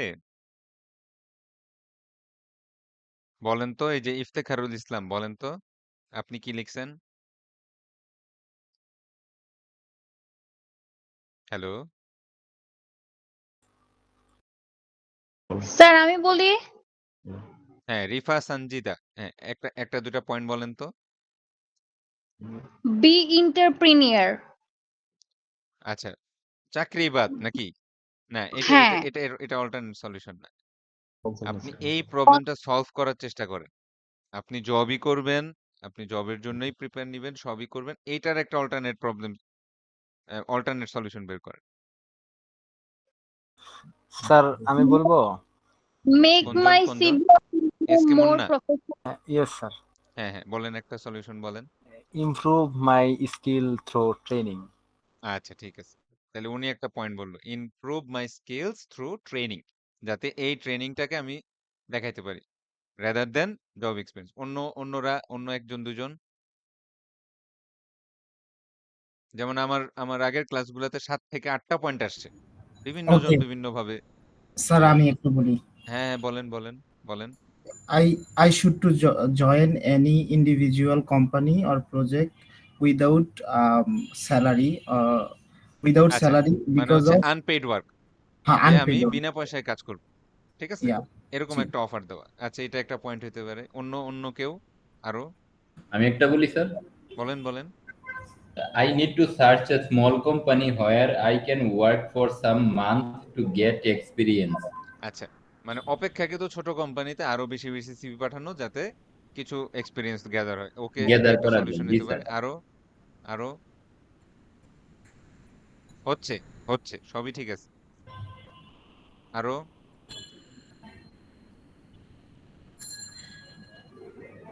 ওকে স্যার, আমি আরেকটা বলি স্যার। হ্যাঁ হ্যাঁ বলেন বলেন। I should to join skill development program which is ওই যে enhanced. হ্যাঁ ওই যে এসকে মুন্না স্যারের যেটা বলছে ওইটাই, স্কিল ডেভেলপমেন্ট। আরো So, আরো uh, ফাতেমা I আক্তার, হ্যাঁ think, বলেন madam. so I think first of all, I need to provide real information in my CV and then gather experience, and third, higher professional degree I need to achieve. আচ্ছা তাহলে আপনি এই প্রবলেমটা solution দিলেন যে আমাকে আহ, আমি যেটা যেটা বর্তমানে আছে সেটাই, মানে স্কুল প্রজেক্ট করছে স্কুল প্রজেক্টই লিখবো, এটা স্যার কিন্তু আমি No, আমার sir. এক্সপিরিয়েন্স দেখাবো না। No, sir. আচ্ছা স্যার I আমি আরেকটা provide বলি। my real information. আমার যা হ্যাঁ আছে। এই তো রিয়েল ইনফরমেশন তো এটাই, তাই না, যে আমার কোর্স প্রজেক্টটা ছিল। আপনি মানে আবার প্রবলেমটা দেখাই। স্যার আমি একটু বলি স্যার। হ্যাঁ হ্যাঁ আসতেছি, দাঁড়ান একটু দাঁড়ান, একটু কনসেপ্টটা ক্লিয়ার করি সবাই। আমার মেইন প্রবলেমটাই ছিল যে যে এই যে দেখেন, by exaggerating the extent of the class project that you worked on for a few weeks as কে রিয়েল, এই যে as if you were actually employed and that your responsibilities were greater than they actually were, মানে আপনার responsibilities যতটুকু না ছিল তার চাইতে এটাতে আপনি অনেক বেশি কাজ করছেন, এই কথাটা লিখতে চান। বুঝতে পারছেন? তাহলে আপনার অ্যাপ্রোচটা হচ্ছে এইটাই লেখা এবং নিজের স্কিলটা ডেভেলপ করা। আচ্ছা আরেকজন বলেন, কে জানি বলতে চাচ্ছিলেন। জি sir, as I am a Mohiuddin বলেন। জি sir, as I am a graduate, so I can apply for a কি বলে unpaid work হ্যাঁ ওই যে আনপেইড ওয়ার্ক আগেই হয়ে গেছে। আর অন্য একজন, অন্য কোনো point. or internee sir, or internee. Sir, হ্যাঁ হ্যাঁ You can internship, apply okay for ওই তো internee. একই কথা, unpaid give internship. me some time for হ্যাঁ brainstorming, sir. ছোট কোনো ইয়া। অন্যরা আর কারো কোনো মাথায় কিছু আছে? স্যার Sir, পরীক্ষা যদি 3 ঘন্টা হয় তাহলে অনেক কিছু লিখতে পারবো স্যার। পরীক্ষা 3 ঘন্টা স্যার, একটা প্রশ্ন হবে। স্যার পরীক্ষার আওয়ার সম্ভবত আপনাদের 2 ঘন্টা, তাই না? জি স্যার। হ্যাঁ 2 ঘন্টায় প্রশ্নের উত্তর দিতে হবে 4টা থেকে 3টা। সো ওরকম মানে আর এখন আমি আমাদের আপনাদের ইয়া প্র্যাকটিস করাচ্ছি যাতে কি মানে হয়। স্যার একটা কথা স্যার, যেহেতু আপনি প্রথমেই বললেন যে এবং এটা সত্যি আমাদের কারোই ইংলিশের প্রতি লেখা এবং বলার ক্ষেত্রে অতটা ইয়ে নাই, চর্চা নেই, তো সেই ক্ষেত্রে স্যার আমরা করতে তো হবে। হয়তো এত বাংলার মতো এত বিশদ আকারে লিখতে পারবো না। আশা হ্যাঁ করি হ্যাঁ স্যার এই আমি জানি। মার্কিং এখন একটা বিষয় আমি একটু বুঝাই বলি স্যার। জি আমরা স্যার মোটামুটি সবাই জবে আছি। জি স্যার। এখানে আপনি গ্র্যাজুয়েশন করতে আসছেন কেন? সার্টিফিকেটের জন্য স্যার। না, এখানে আপনি গ্র্যাজুয়েশন করতে আসছেন আপনি যেই স্কিলে বা যেই স্কিল লেভেলে বর্তমানে এক্সিস্ট করেন, গ্র্যাজুয়েশনের পর তার চেয়ে হায়ার লেভেলে যেতে চান। অবশ্যই স্যার, এটাই তো স্যার। এটা আপনার মূল টার্গেট। জি আপনি স্যার। আজকে যতটুকু ইংরেজি পারেন 3-4 বছর পর আপনি এতটুকু ইংরেজি পারতে চান না, আপনি তার চেয়ে বেটার এবং মোর এফিশিয়েন্টলি এই ল্যাঙ্গুয়েজটাকে কি করতে চান, ইমপ্রুভ মানে করতে চাই কন্ট্রোল করতে চান বা গ্রাস্প করতে চান। ডেভেলপ করতে তো চাই। এই ধরনের কোর্সগুলো কিন্তু আপনাকে এই সুযোগটাই দিচ্ছে যে আপনি ফ্রিলি নিজেকে এক্সপ্রেস করবেন, মোর এন্ড মোর ইংলিশ পড়বেন, মোর এন্ড মোর ইংলিশ লিখবেন, যাতে আপনি যেই লেভেলটায় আজকে আছেন সেটাতে যাতে 2027 বা 28 সালে না থাকেন, তাই না? জি স্যার। এই জন্যই কিন্তু আমরা আপনাদেরকে পুশ করব। আমরা কিন্তু আপনাকে শান্তিতে থাকতে দিব না, আমরা কন্টিনিউয়াসলি আপনাকে পুশ করব। স্যার এটা ভালো তো স্যার আমাদের এটা জন্য। হচ্ছে আমার জব রেসপন্সিবিলিটি যে স্টুডেন্টদেরকে পুশ করো, স্টুডেন্টদেরকে প্রেসার দাও। এটা হচ্ছে আমার জবের রেসপন্সিবিলিটি। বুঝতে পারছেন স্যার? যাতে আলটিমেটলি আপনি দুইটা জিনিস শিখে বের হন। আচ্ছা, কে আসতে চাচ্ছে? এসকে মুন্না, জি স্যার বলেন। স্যার, বিষয়টা হচ্ছে আমি একটু ব্যক্তিগত কিছু কথা বলতে চাচ্ছিলাম। আচ্ছা, একটু পরে আমরা একটু আমাদের আরেকটা জিনিস বাকি আছে একদম লাস্টে, হ্যাঁ? একটু আমরা দেখতেছি। তাহলে আমরা বেশ কয়েকটা পয়েন্ট কিন্তু পাইলাম, রাইট? জি স্যার। আচ্ছা, ধরেন একটা পয়েন্ট পাইলাম, doing unpaid job or internship, তাই তো? জি স্যার। আচ্ছা, আরো একটা পয়েন্ট পাইলাম, স্কিল যে ডেভেলপমেন্ট। Skill development. আরেকটা হচ্ছে স্যার স্মল কোম্পানিতে। তারপরে আসছে হচ্ছে হ্যাঁ, যে কোম্পানিকে বলা যে I will work for free, অনেকটা ওই যে আনপেইড জব আর ইন্টার্নশিপের মতো। জি স্যার। তারপরে হচ্ছে অ্যাপ্লাইং টু মোর কোম্পানিজ, সেটা আরো কোম্পানিতে জবের জন্য অ্যাপ্লাই করা, ইত্যাদি ইত্যাদি। তারপরে হচ্ছে যে আরেকটা mention sir small real company থেকে ইনফরমেশন, স্যার কয়েক মাস কাজ যেটা করে। রিয়েল, যেটা রিয়েলিটি স্যার শোনায়। আরেকটা বিষয়, স্যার আরেকটা পয়েন্টকে অ্যাড করা যায় কিনা? হ্যাঁ বলেন। We need to fulfill our company which company I want to job, মানে কোম্পানি রিকোয়ারমেন্ট গুলো ফুলফিল করার বিষয়টা আর কি। হ্যাঁ, আমি তো বললামই, আপনি রিকোয়ারমেন্ট করতেছেন কিন্তু আপনি জবের ইন্টারভিউ পাচ্ছেন না। বুঝতে পারছেন? এখানে জি, মেইন যেমন স্যার প্রবলেমটাই হচ্ছে যে আপনার হয়তো স্কিল আছে কিন্তু আপনি ইন্টারভিউ কলই পাচ্ছেন না, কারণ আপনার সিভিটা এইচআর থেকে বাদ পড়ে যাচ্ছে। বুঝতে জি পারছেন? আপনার আপনার চাইতে আরো বেটার কিছু সিভি তাদের কাছে আছে এবং সেটার সংখ্যাও ধরেন 100-200। ওই 100-200 থেকেই তারা একজন লোক নিচ্ছে, আপনার স্কিল থাকা সত্ত্বেও আপনাকে বাদ দিয়ে দিচ্ছে। এখন আপনি বলতেছেন যে তাহলে আমারও তো একটু জব এক্সপেরিয়েন্স লেখা দরকার। আচ্ছা, স্যার। এইবার আসি ফাইনাল স্টেজ।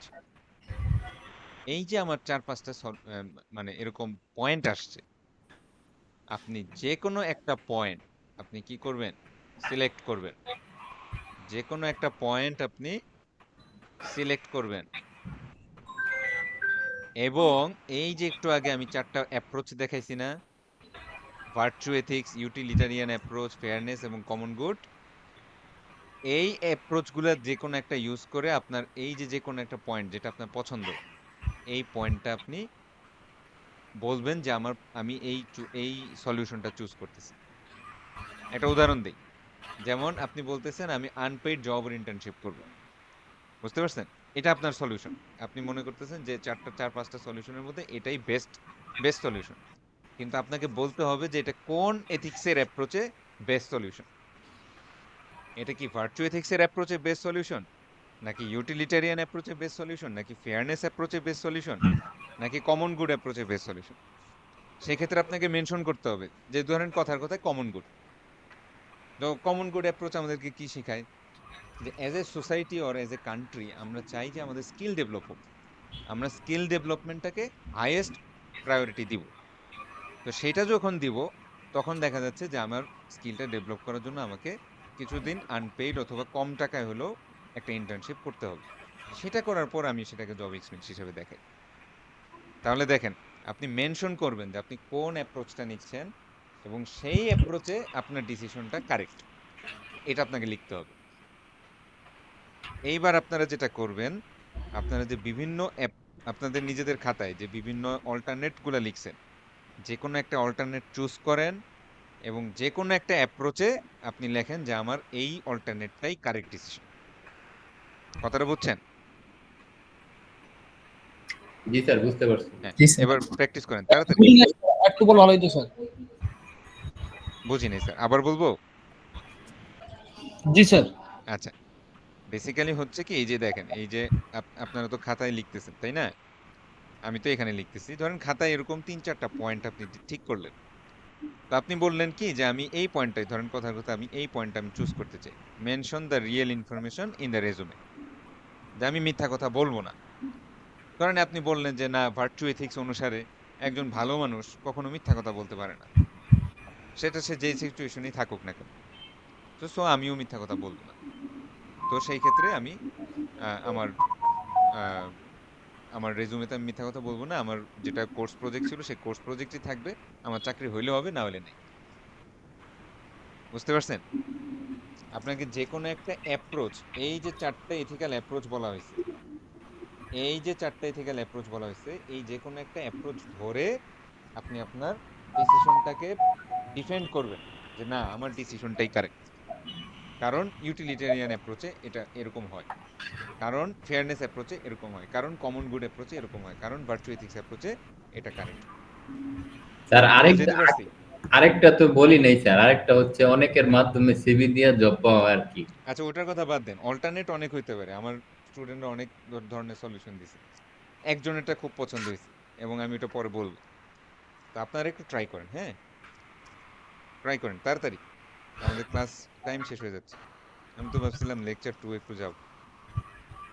স্যার একটা টপিক ওয়াইজ আমরা হচ্ছে যে প্যারাগ্রাফ লিখবো। হ্যাঁ এখন আপনারা লিখবেন হচ্ছে, আমি দেখাই তাহলে। এটা একটা পয়েন্ট, এটা একটা পয়েন্ট, এখন থার্ড পয়েন্ট লিখবেন ইভালুয়েট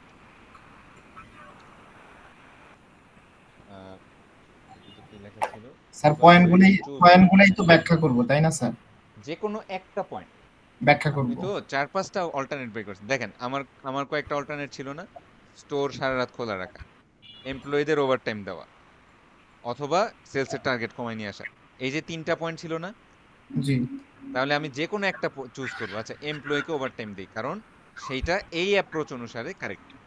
এই যে কোনো একটা অ্যাপ্রোচ আপনাকে ব্যাখ্যা করতে হবে, যে কোনো একটা অ্যাপ্রোচ আপনাকে ব্যাখ্যা করতে হবে। আপনি একটু ট্রাই করেন, ট্রাই করলেই দেখবেন যে কেউ কেউ পারবে, ওদেরটা বললেই আপনারা বুঝে ফেলবেন। তাহলে evaluate and choose an evaluation of an alternate solution. দেখা যাচ্ছে কিনা? তাহলে আমাদের ফার্স্ট পয়েন্ট হচ্ছে এইটা, প্রবলেম স্টেটমেন্ট, যেখানে আমরা এক লাইনে প্রবলেমটা লিখছি। দ্বিতীয় পয়েন্ট হচ্ছে অল্টারনেট সলিউশন, যেখানে আমরা বিভিন্ন সলিউশন দিছি, একটা দুইটা তিনটা চারটা যতটা পারেন লিখবেন। থার্ড হচ্ছে আপনি যে কোনো একটা চয়েস আপনি সিলেক্ট করবেন। ধরেন আপনি এই চয়েসটা সিলেক্ট করবেন এবং এই চয়েসটা কেন কারেক্ট সেটা যে কোনো একটা অ্যাপ্রোচ আপনি ব্যাখ্যা করবেন, যে চারটা অ্যাপ্রোচ আমি আপনাদের পড়াইছি। লিখতে থাকেন। এখানে কিন্তু একটা প্যারাগ্রাফ হবে, 5-6 লাইনের একটা প্যারাগ্রাফ হবে। এটা এক কথার উত্তর হবে না, এখানে আপনার ব্যাখ্যার যেহেতু জায়গা আছে, সেখানে আপনার মিনিমাম 5-6-7 লাইনের একটা প্যারাগ্রাফ হবে। আর ওভারঅল উত্তরটা হয়তো 1 পৃষ্ঠা বা 1 পৃষ্ঠা 2 লাইন 3 লাইন 4 লাইন বা 1.5 পৃষ্ঠার মতো হইতে পারে।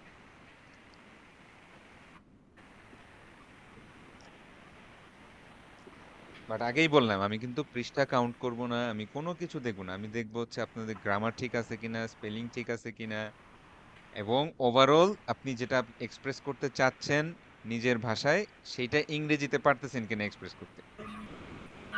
কারণ এমন অনেক, যে আজকেই তো ক্লাস নিছি, এমন অনেক স্টুডেন্ট অনেক খাতা দেখেছে, ও আসলে বুঝাইতেই পারতেছে না ইংলিশে যে ওর মিনিং কি। বুঝতে পারছেন? এই মিনিংটা কিন্তু রিটেন ফরম্যাটে ইংলিশ লেখাটা খুব গুরুত্বপূর্ণ। কারণ আপনারা অনেক কাজে রিটেন ফরম্যাটে ইংলিশ লিখবেন, আপনারা কিন্তু চোখে দেখতেছে না লোকটা, আপনার হাতের লেখা দেখতেছে। আপনার হাতের লেখা দেখে সে আপনার সম্পর্কে অনেক ধরনের জাজমেন্ট করে বসবে। সো এগুলো একটু প্র্যাকটিস করতে হবে। আচ্ছা ট্রাই করেন 5 মিনিট।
আচ্ছা, আমরা একটু একটু করে শুনি দেখি।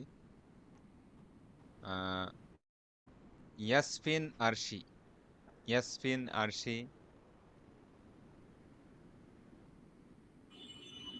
নাই। ইয়াসিন আরাফাত, ইয়াসিন আরাফাত, আমার কথা কি শোনা যাচ্ছে না?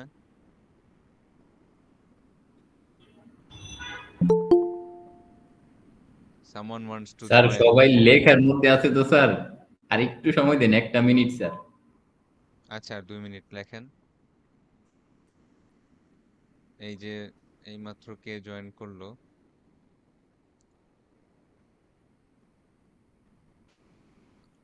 হোসাইন রহমান।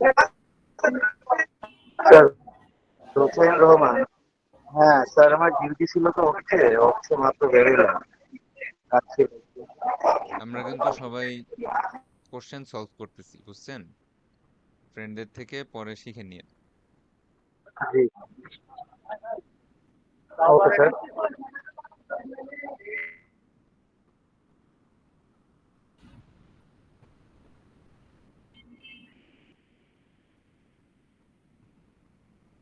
অন্যরা কেউ কিছু লিখছেন? সাবিয়া খাতুন ম্যাডাম কি লিখছেন বলেন তো শুনি।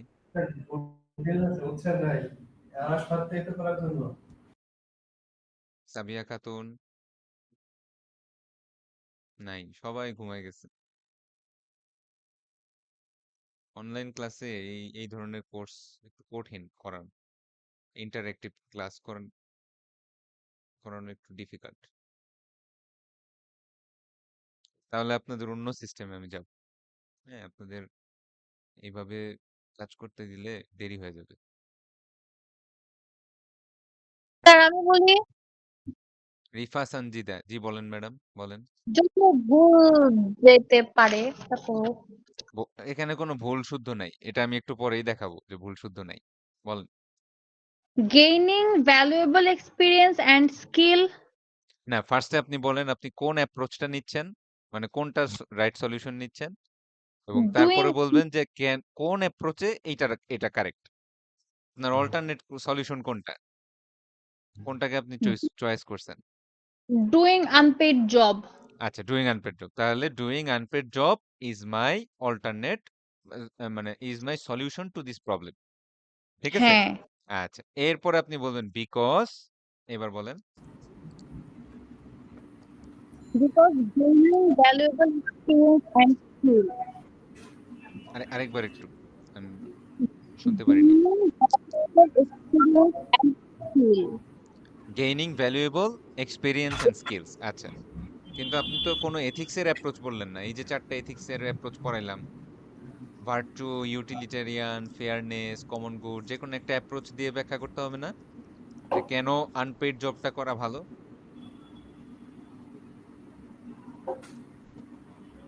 স্যার আমি কি বলবো? হ্যাঁ হ্যাঁ, বলেন বলেন বলেন। কোনজন?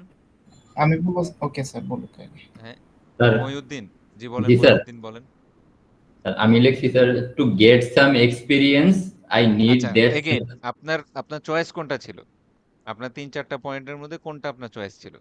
আমার চয়েস ছিল স্যার, আমি একটা ছোট একটা কোম্পানিতে কিছুদিন জব করব, আচ্ছা, কয়েক ভালো, মাস, ভেরি গুড ভেরি গুড। আচ্ছা, তাহলে মাই যাতে চয়েস, আমার এক্সপিরিয়েন্সটা হ্যাঁ, বাড়ে is to sir. Work for a small company for a few days and use that experience in my CV, তাই এক্সপিরিয়েন্স তো? And knowledge I can man.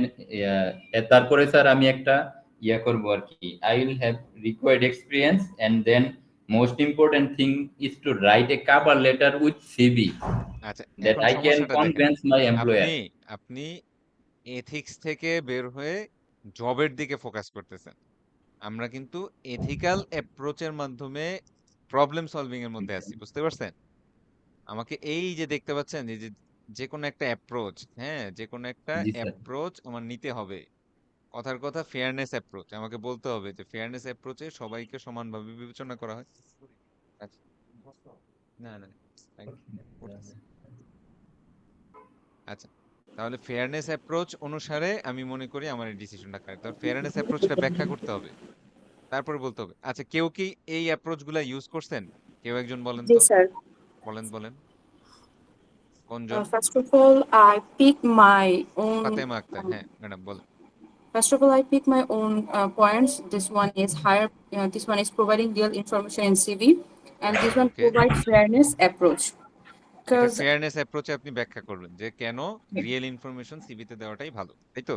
yeah, আচ্ছা, and then বলেন। I will gather my lots of experience, and next I will apply another CV and another job. Because না, if fairness I অ্যাপ্রোচটা একটু getting this বলেন যে job, fairness অ্যাপ্রোচে কি বলা হয়েছে এবং আপনার ডিসিশনটা কেন ফেয়ারনেস অ্যাপ্রোচের সাথে মানে কনকারেন্ট হয়, এটা বলেন। yes sir. So fairness হচ্ছে approach. হবে, কোনো সমস্যা নেই, ট্রাই করেন। So fairness approach is define. Sorry, এটা কিভাবে explain করবো? যেমন the fairness approach, what does fairness approach tell us? The fairness approach tells us to treat all the people the same, তাই না? To Yeah. distribute the benefits and burdens among all the affected people equally, কাউকে বেশি বা কম না। তার মানে কথার কথা, এখানে এফেক্টেড পার্টি কারা কারা বা এফেক্টেড স্টেক হোল্ডার কারা কারা। আমি যদি সিভিতে মিথ্যা কথা লিখি, এটার মাধ্যমে এফেক্টেড হবে দুইজন। নাম্বার 1 হব আমি ইন্টারভিউ কল পাবো। নাম্বার 2 হবে কোম্পানি, যারা ইন্টারভিউতে আমাকে ডাকবে, তাই তো? তো বাংলায় তো বলতে পারবো। হ্যাঁ, এটাই আপনাকে চিন্তাটা বাংলায় করতে হবে, ওটা ইংলিশে জাস্ট ট্রান্সলেট করে লিখে দিবেন, তাই না? আমরা তো রিটেন ফরম্যাটে লিখবো, আমাদের তো এখানে প্রেজেন্টেশন দিতে হচ্ছে না। তাহলে আপনি বলবেন যে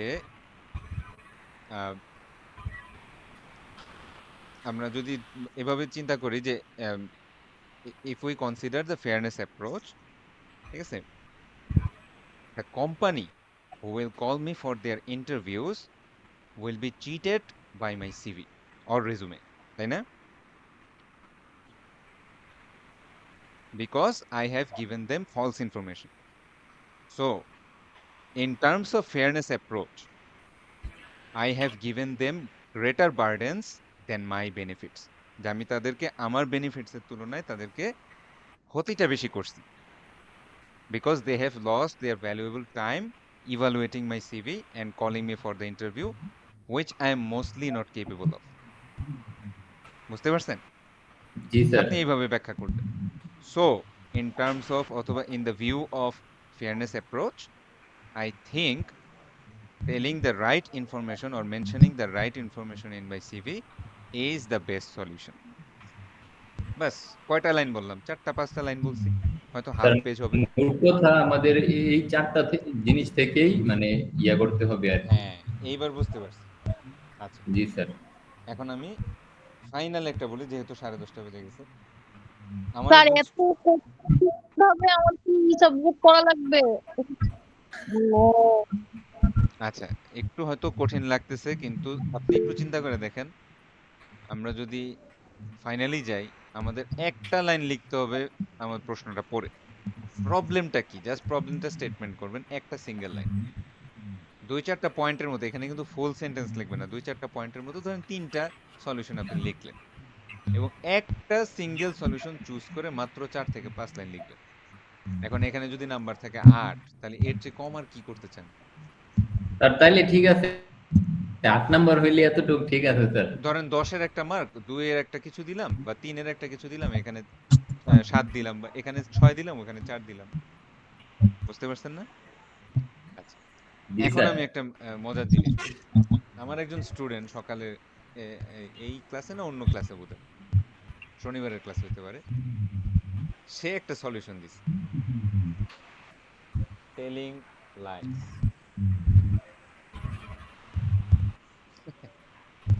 বুঝতে পারছেন? জি স্যার। সে একটা সলিউশন দিছে telling lies in the CV, এবং এটার ইভালুয়েশনে সে লিখছে যে ইউটিলিটারিয়ান অ্যাপ্রোচ বলে যে কারো থেকে কারো প্রফিট একটু বেশি বা কম। ইউটিলিটারিয়ান অ্যাপ্রোচ কি বলে? The best overall consequence for all the people. সে বলছে যে আমার জন্য জবটা যতটা গুরুত্বপূর্ণ, একটা কোম্পানির জন্য একটা ইন্টারভিউ কল ততটা ক্ষতির কারণ না।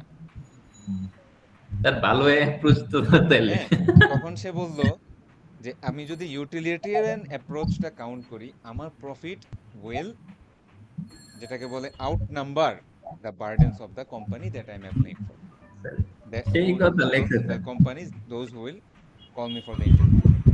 So in terms of utilitarian approach, ঠিক আছে, অথবা if we follow the utilitarian approach, I think মানে যেটা আমি বলতে চাচ্ছি যে exaggerating my course project as a real job experience is not that much of a lie, অথবা is not that much of a problem. I am choosing to tell lies in the CV. বুঝতে পারছেন আমার কথাটা? জি sir, বুঝতে পারছি sir. অন্য স্যাররা শুনছেন? আপনার স্টুডেন্টরা স্যার অনেকটা হ্যাঁ স্যার। Talented sir. আচ্ছা, জি স্যার। এটাই হচ্ছে একটা মজার জিনিস। আমি বোধহয় আপনাদের ফার্স্ট ক্লাসে বলছিলাম এই কোর্সটা একটু অন্যরকম। এটা ম্যাথমেটিক্স কোর্স না যে 2 + 2 4 এটাই অ্যান্সার, এবং যা উত্তর দিবেন তাই আমি হুবহু 10 এ 10 দিয়ে দিব। এটা এমন একটা কোর্স যেখানে আপনি যে কোনো ধরনের অ্যান্সার লিখতে পারেন, যদি এটা সাপোর্ট করতে পারেন আপনি ভালো মানে নম্বর যুক্তি পাবেন। দিয়ে যদি আমি বুঝাইতে পারি যুক্তি বলতে আমার এই যে এখানে ধরেন আমি আপনাদের কি বলছি, যে কোনো একটা অ্যাপ্রোচ নেন, ওই অ্যাপ্রোচ দিয়ে আপনার সলিউশনটা ধরেন। তো তার কাছে মনে হয়েছে যে সিভিতে একটু একটু মিথ্যা কথা লেখাটা তেমন খারাপ কিছু না, এবং মজার কথাটা হচ্ছে এটা কিন্তু আসলেও বাস্তব। এটা কিন্তু জি স্যার, আসলেও বাস্তব। বাস্তব। ইভেন প্রফেশনাল সিভি রাইটাররা সবসময় বলে যে আপনার সিভিটা লেখেন, আপনি অ্যাটলিস্ট ইন্টারভিউ কল নেন, ইন্টারভিউ কল নেওয়ার পর আপনার তো স্কিল যাচাই করে সে চাকরিতে নিবে নাকি? জি স্যার। আপনি যদি ইন্টারভিউ কলই না পান তাহলে আপনি চাকরি আর কি করবেন, আর পরীক্ষা বা কি দিবেন? সেক্ষেত্রে কিন্তু ওর অ্যাপ্রোচটাও একেবারে ফেলাই দেওয়ার মতো না, যদিও জিনিসটা কিছুটা চিটিং বা মিথ্যা কথা বলার মতো হচ্ছে। বুঝতে পারছেন? জি স্যার। আচ্ছা, তাহলে এটার উত্তর অনেকভাবেই দেওয়া যায়, এরকমই আসবে একটা কোনো প্রবলেম। আচ্ছা, এখন কি আমাদের এইটাও শেষ? স্যার প্রেজেন্টটা কি এখন নেবেন? হ্যাঁ, সরি আপনাদেরকে কষ্ট দিলাম, আসলে বোঝানোর জন্য না স্যার। জিনিসটা। না এখন স্যার, যেটা এটা করুন, ভালো। এখন ফাইনাল একটা কথা বলি, এই যে আপনারা যেটা করছেন এটা একটু ফ্রেশ করে লিখে ক্লাসরুমে যাবেন, এবং ক্লাসরুমে দেখবেন যে আমি একটা অ্যাসাইনমেন্ট খুলে রাখছি, এটার মধ্যে জমা দিবেন। একটু ফ্রেশ করে নাম্বারিং লিখবেন আছে স্যার এখানে? এবং ক্লাসরুমে লিখে এটা জমা দিবেন। ওকে? স্যার কবের মধ্যে? আজকেই দেন। এটা কোনো মার্কিং না, আমি দেখবো জাস্ট লেখার কোয়ালিটিটা দেখবো একটু। তো আশা স্যার করি আমি যেহেতু আমরা আপনারা ইয়েতে এমএস ওয়ার্ডে কি লিখলে হবে? একটু হাতে লেখেন, কারণ প্র্যাকটিসটা হাতে দরকার। বুঝতে পারছেন? যেহেতু আমাদের স্যার, এক্সাম গুলো হাতে হবে, একটু হাতে লেখেন। প্রথমটা স্যার দিছিলাম, এখন এটা সমস্যা নাই, কি কেটে আবার দেন। স্যার 12টার মধ্যে দিলে হবে তো স্যার, এখন তো খাওয়া দাওয়া করব। আচ্ছা, আমি বলি, আমি অর্ধেক কোনো সমস্যা খাওয়া নাই, বই আমি সাবমিশন ওপেন রাখতেছি, আপনার যখন ইচ্ছা দেন, তবে আজকের ভিতরে দিয়ে দেন। স্যার আচ্ছা, আচ্ছা, আমি ঠিক আছে। আমি যা লিখছি এটা বলতে চাই স্যার। বলেন আমি এর মধ্যে অ্যাটেন্ডেন্সটা দিই। My problem statement: I have no related work experience. Alternate solution: improve my skill through training. Evaluation of an alternate solution: common good approach. Choice any job under any condition as an apprentice. লাস্টের লাইনটা বুঝি না। Choice of কি বললেন? Choice any job under any condition as an apprentice, মানে আপনার হচ্ছে যে কোনো শর্তে আমি মানে আমার যে দক্ষতা আছে সেটা ছাড়া অন্য কোনো আমি গ্রহণ করতে চাই, সেটা বলতেছি। আচ্ছা, এটা কি হইলো? আপনি চিন্তা করেন তো, কমন গুড অ্যাপ্রোচটাকে আমি এটাই বলছি। কমন গুড অ্যাপ্রোচটা কি? To achieve a common set of values and goals. যেমন একটা কমন গুড হইতে পারে যে আপনি সোসাইটিতে অনেস্টি চান, যে অনেস্টি প্রিভেইল করুক, হইতে পারে না? হ্যাঁ স্যার, সেই যে মানুষ একটা সিভিতেও মিথ্যা কথা লিখবে না। আমি চাই আমার সোসাইটিটা, আমার কান্ট্রিটা এরকম হোক। তো এটা যদি আমরা এটাকে যদি আমরা হাইয়েস্ট প্রায়োরিটি দেই, অনেস্টিকে যদি আমরা হাইয়েস্ট প্রায়োরিটি দেই, তাহলে আমাদের কোনোভাবেই সিভিতে মিথ্যা কথা লেখাটা ঠিক হবে না। স্যার এটা তো মিথ্যা হচ্ছে না, তাহলে আমি যেটা বলছি সেটা মিথ্যা হচ্ছে না, কারণ দেখা যাচ্ছে আমি একটা কোনো বিষয়ে আমি ট্রেনিং নিছি, সে প্রেক্ষিতে কোনো একটা অফিসে জব নিয়েছি, কিন্তু ওই জবটা আমার ট্রেনিং এর মানে যায় না, কিন্তু তাদের একটা এমপ্লয়ি দরকার, সে তারা কি চাচ্ছে সেটাতে আমি যদি না না একটু বোঝেন স্যার, আমার প্রবলেমটা কিন্তু খুব স্পেসিফিক। এই এই কোশ্চেনে যেটা আসবে আপনাকে সেটাই অ্যান্সার দিতে হবে। যেমন একজন এরকমই একটা অ্যান্সার দিছিল যে মোবাইল অ্যাপ ডেভেলপার বা জুনিয়রদের চাকরি দেয় না, বা আমার আমি আমি যেটা করি না ওটা, এইটা অন্য কোনো কিছু কিন্তু এই কোশ্চেনটার সাথে মিলাবেন না। বুঝতে পারছেন? এই কোশ্চেনের একটাই প্রবলেম স্টেটমেন্ট, সেটা কি সিভির মধ্যে বাড়ায় লিখবো কোনো সমস্যা আছে কিনা, সোজা কথা। এইটা ছাড়া অন্য কোনো প্রবলেম স্টেটমেন্ট কিন্তু এই কোশ্চেনটার ভিতরে নাই। বুঝতে পারছেন স্যার? বুঝতে পারছি স্যার। কোশ্চেনটার সাথে রিলেটেড একটা প্রবলেম, এই জন্যই আমি বলছিলাম যে কোশ্চেনটার সাথে রিলেটেড একটা প্রবলেম স্টেটমেন্ট আগে লিখবেন। এই প্রবলেম স্টেটমেন্টের সলিউশন হিসাবে 3-4টা পয়েন্ট লিখবেন, একটা পয়েন্ট সিলেক্ট করবেন, যে কোনো একটা অ্যাপ্রোচে 4-5 লাইন লিখবেন, শেষ, কোশ্চেন শেষ। আচ্ছা, এটা আরেকটু আপনারা রেকর্ডিং থাকলে রেকর্ডিংটা একটু ফলো করেন, বুঝতে পারবেন। আমি একটু নামটা রাখতেছি, সাজিদুল হক আফ্রিদি। স্যার প্রেজেন্টটা দেন। স্যার আমি এখনো অফিসে আছি, আমি বের হব, আমার প্রেজেন্টটা যদি আগে দেওয়া যেত। আচ্ছা কোনজন? 1174 কোথায় 74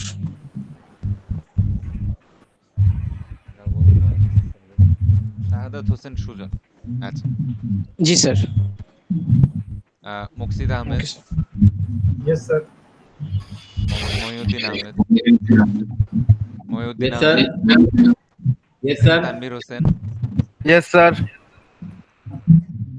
আচ্ছা, কার জানি সাউন্ড হচ্ছে কন্টিনিউয়াস, মাইকটা off Asma Akhtar, please mute yourself.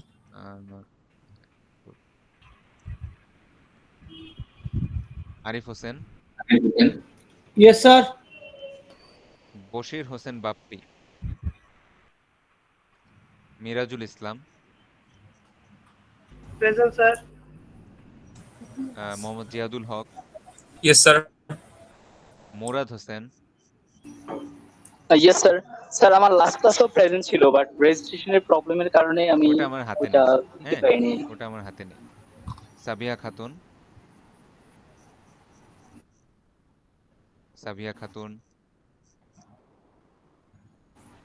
Mohammad Motiur Rahman. Present sir.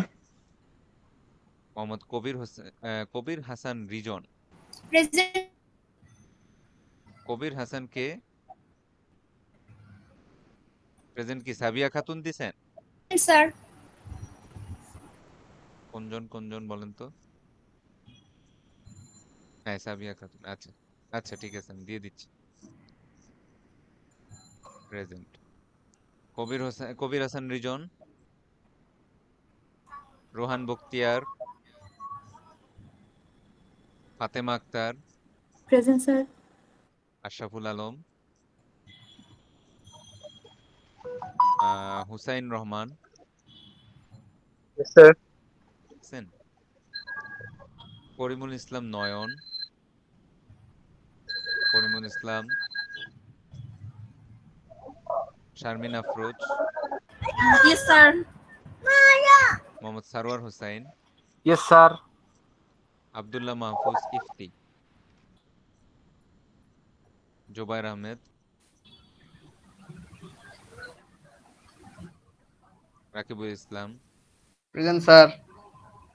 Mosammat Sumaiya Khatun. Yes sir. Riaduzzaman Riad. Mosammat Sirajum Monira. Yes sir. Mosammat Liza Akter.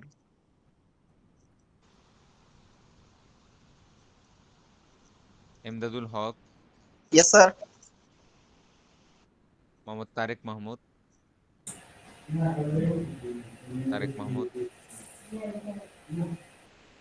Mohammad Yasmin Arshi. Yes sir. Afrin Sultana. Yes sir. Mohammad Raju Ahmed Khan. Yes sir. Ishrat Jahan Sathi, Present, sir. Mohammad Mahfuzur Rahman, Mamunur Rashid, Present, sir. Mohammad Kaiser Alam, Yes, sir. Yasin Arafat, Mohammad Yamin, Tajrian Chowdhury, Maria Akter, Yes, sir. Razia Sultana, Shahadat Hossain DC, Rahat Ulfat Nayan, Yes, sir. Samania Jannati, Present, sir. শাউক আল সুষময়,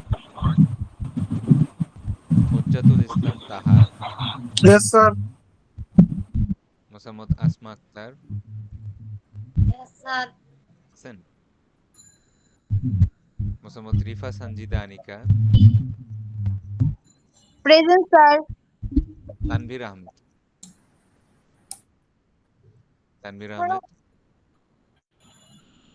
কেউ আছেন? Present দেই নেই। Sir আপনার সাথে কথা ছিল। হ্যাঁ, একটু দাঁড়ান, ক্লাসটা এন্ড করে দেই। হ্যাঁ, কোনজন বলেন তো? স্যার ইফতেখারুল ইসলাম। জি বলেন। জি স্যার, আমি তো এটাতে ইরেগুলার, আপনার সাথে কথা বলে ক্লাস করতেছি, আমার কি অ্যাটেন্ডেন্স হবে স্যার? ও আচ্ছা, ইফতেখারুল ইসলাম, হ্যাঁ হ্যাঁ, আপনাকে আমি সকালে ক্লাসে অ্যাটেন্ডেন্স দিছি, আপনি কিন্তু ভুলেও ক্লাস মিস দিয়েন না। না স্যার, Okay? দেব না। আপনি তো সকালের সেকশনে, আমি ওখানে অ্যাটেন্ডেন্স দিয়ে রাখছি, আপনি জি ক্লাসে স্যার। আসেন, ক্লাস করেন। আপনি কি বুঝতেছেন এখানে? আমি জি স্যার। কিন্তু বললামই যে আপনাদের যাদের অফলাইন ক্লাস আছে তারা একটু বেটার মানে এক্সপিরিয়েন্স পাবে, কারণ ক্লাসে পড়াই, ক্লাসে সরাসরি খাতা দেখি। হ্যাঁ, আপনাদেরকে যেভাবে আমি দেখতে পারি ওনাদেরকে ওভাবে দেখতে পারি না, ওনাদের একটু লিমিটেশনস থাকে। বাট ওনারা এখানে সবাই জব হোল্ডার, যার কারণে ওনাদের মানে সিচুয়েশনটা একটু অন্যরকম।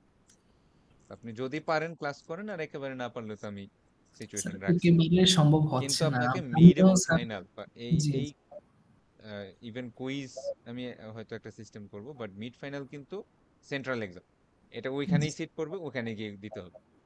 আচ্ছা স্যার। আচ্ছা, আসসালামু আলাইকুম। ওয়ালাইকুম আসসালাম। ঠিক আছে, ক্লাস শেষ। স্যার, ওই যে লাস্ট উইকে আমি অ্যাটেন্ডেন্সের সময় আমার নাম ছিল না, তো তখন আপনি আমার রোল খুঁজে পান না, তো আমি তারপর বললাম যে আমার নাম এখানে আসে না, তারপর ধরো কাছের নাম আসছে, তো লাস্ট উইকের অ্যাটেন্ডেন্সটা কি দেওয়া যাবে? আমার হাতে তো আসে না, দেখাই আমি আপনাদেরকে। মানে বেসিক্যালি 31B1, তাই তো? আচ্ছা দেখি, তার আপনার নাম কি জানি? আমার লাস্টে তো 1247, রিফা সঞ্জিদা অনিকা। 1247, না ওটার কোনো সমস্যা করেনি। ঠিক আছে স্যার, আমাদের অ্যাটেন্ডেন্স হয়ে গেছে, আমরা কি চলে যাব? নামাজের টাইম চলে যাইতেছে স্যার। হ্যাঁ, আমিও নামাজ পড়বো। আমি তো বললামই ক্লাস ছুটি। ঠিক আছে স্যার, আসসালামু আলাইকুম স্যার। ওয়ালাইকুম আসসালাম। আসসালামু আলাইকুম স্যার, ভালো লাগলো ক্লাসটা স্যার, ধন্যবাদ।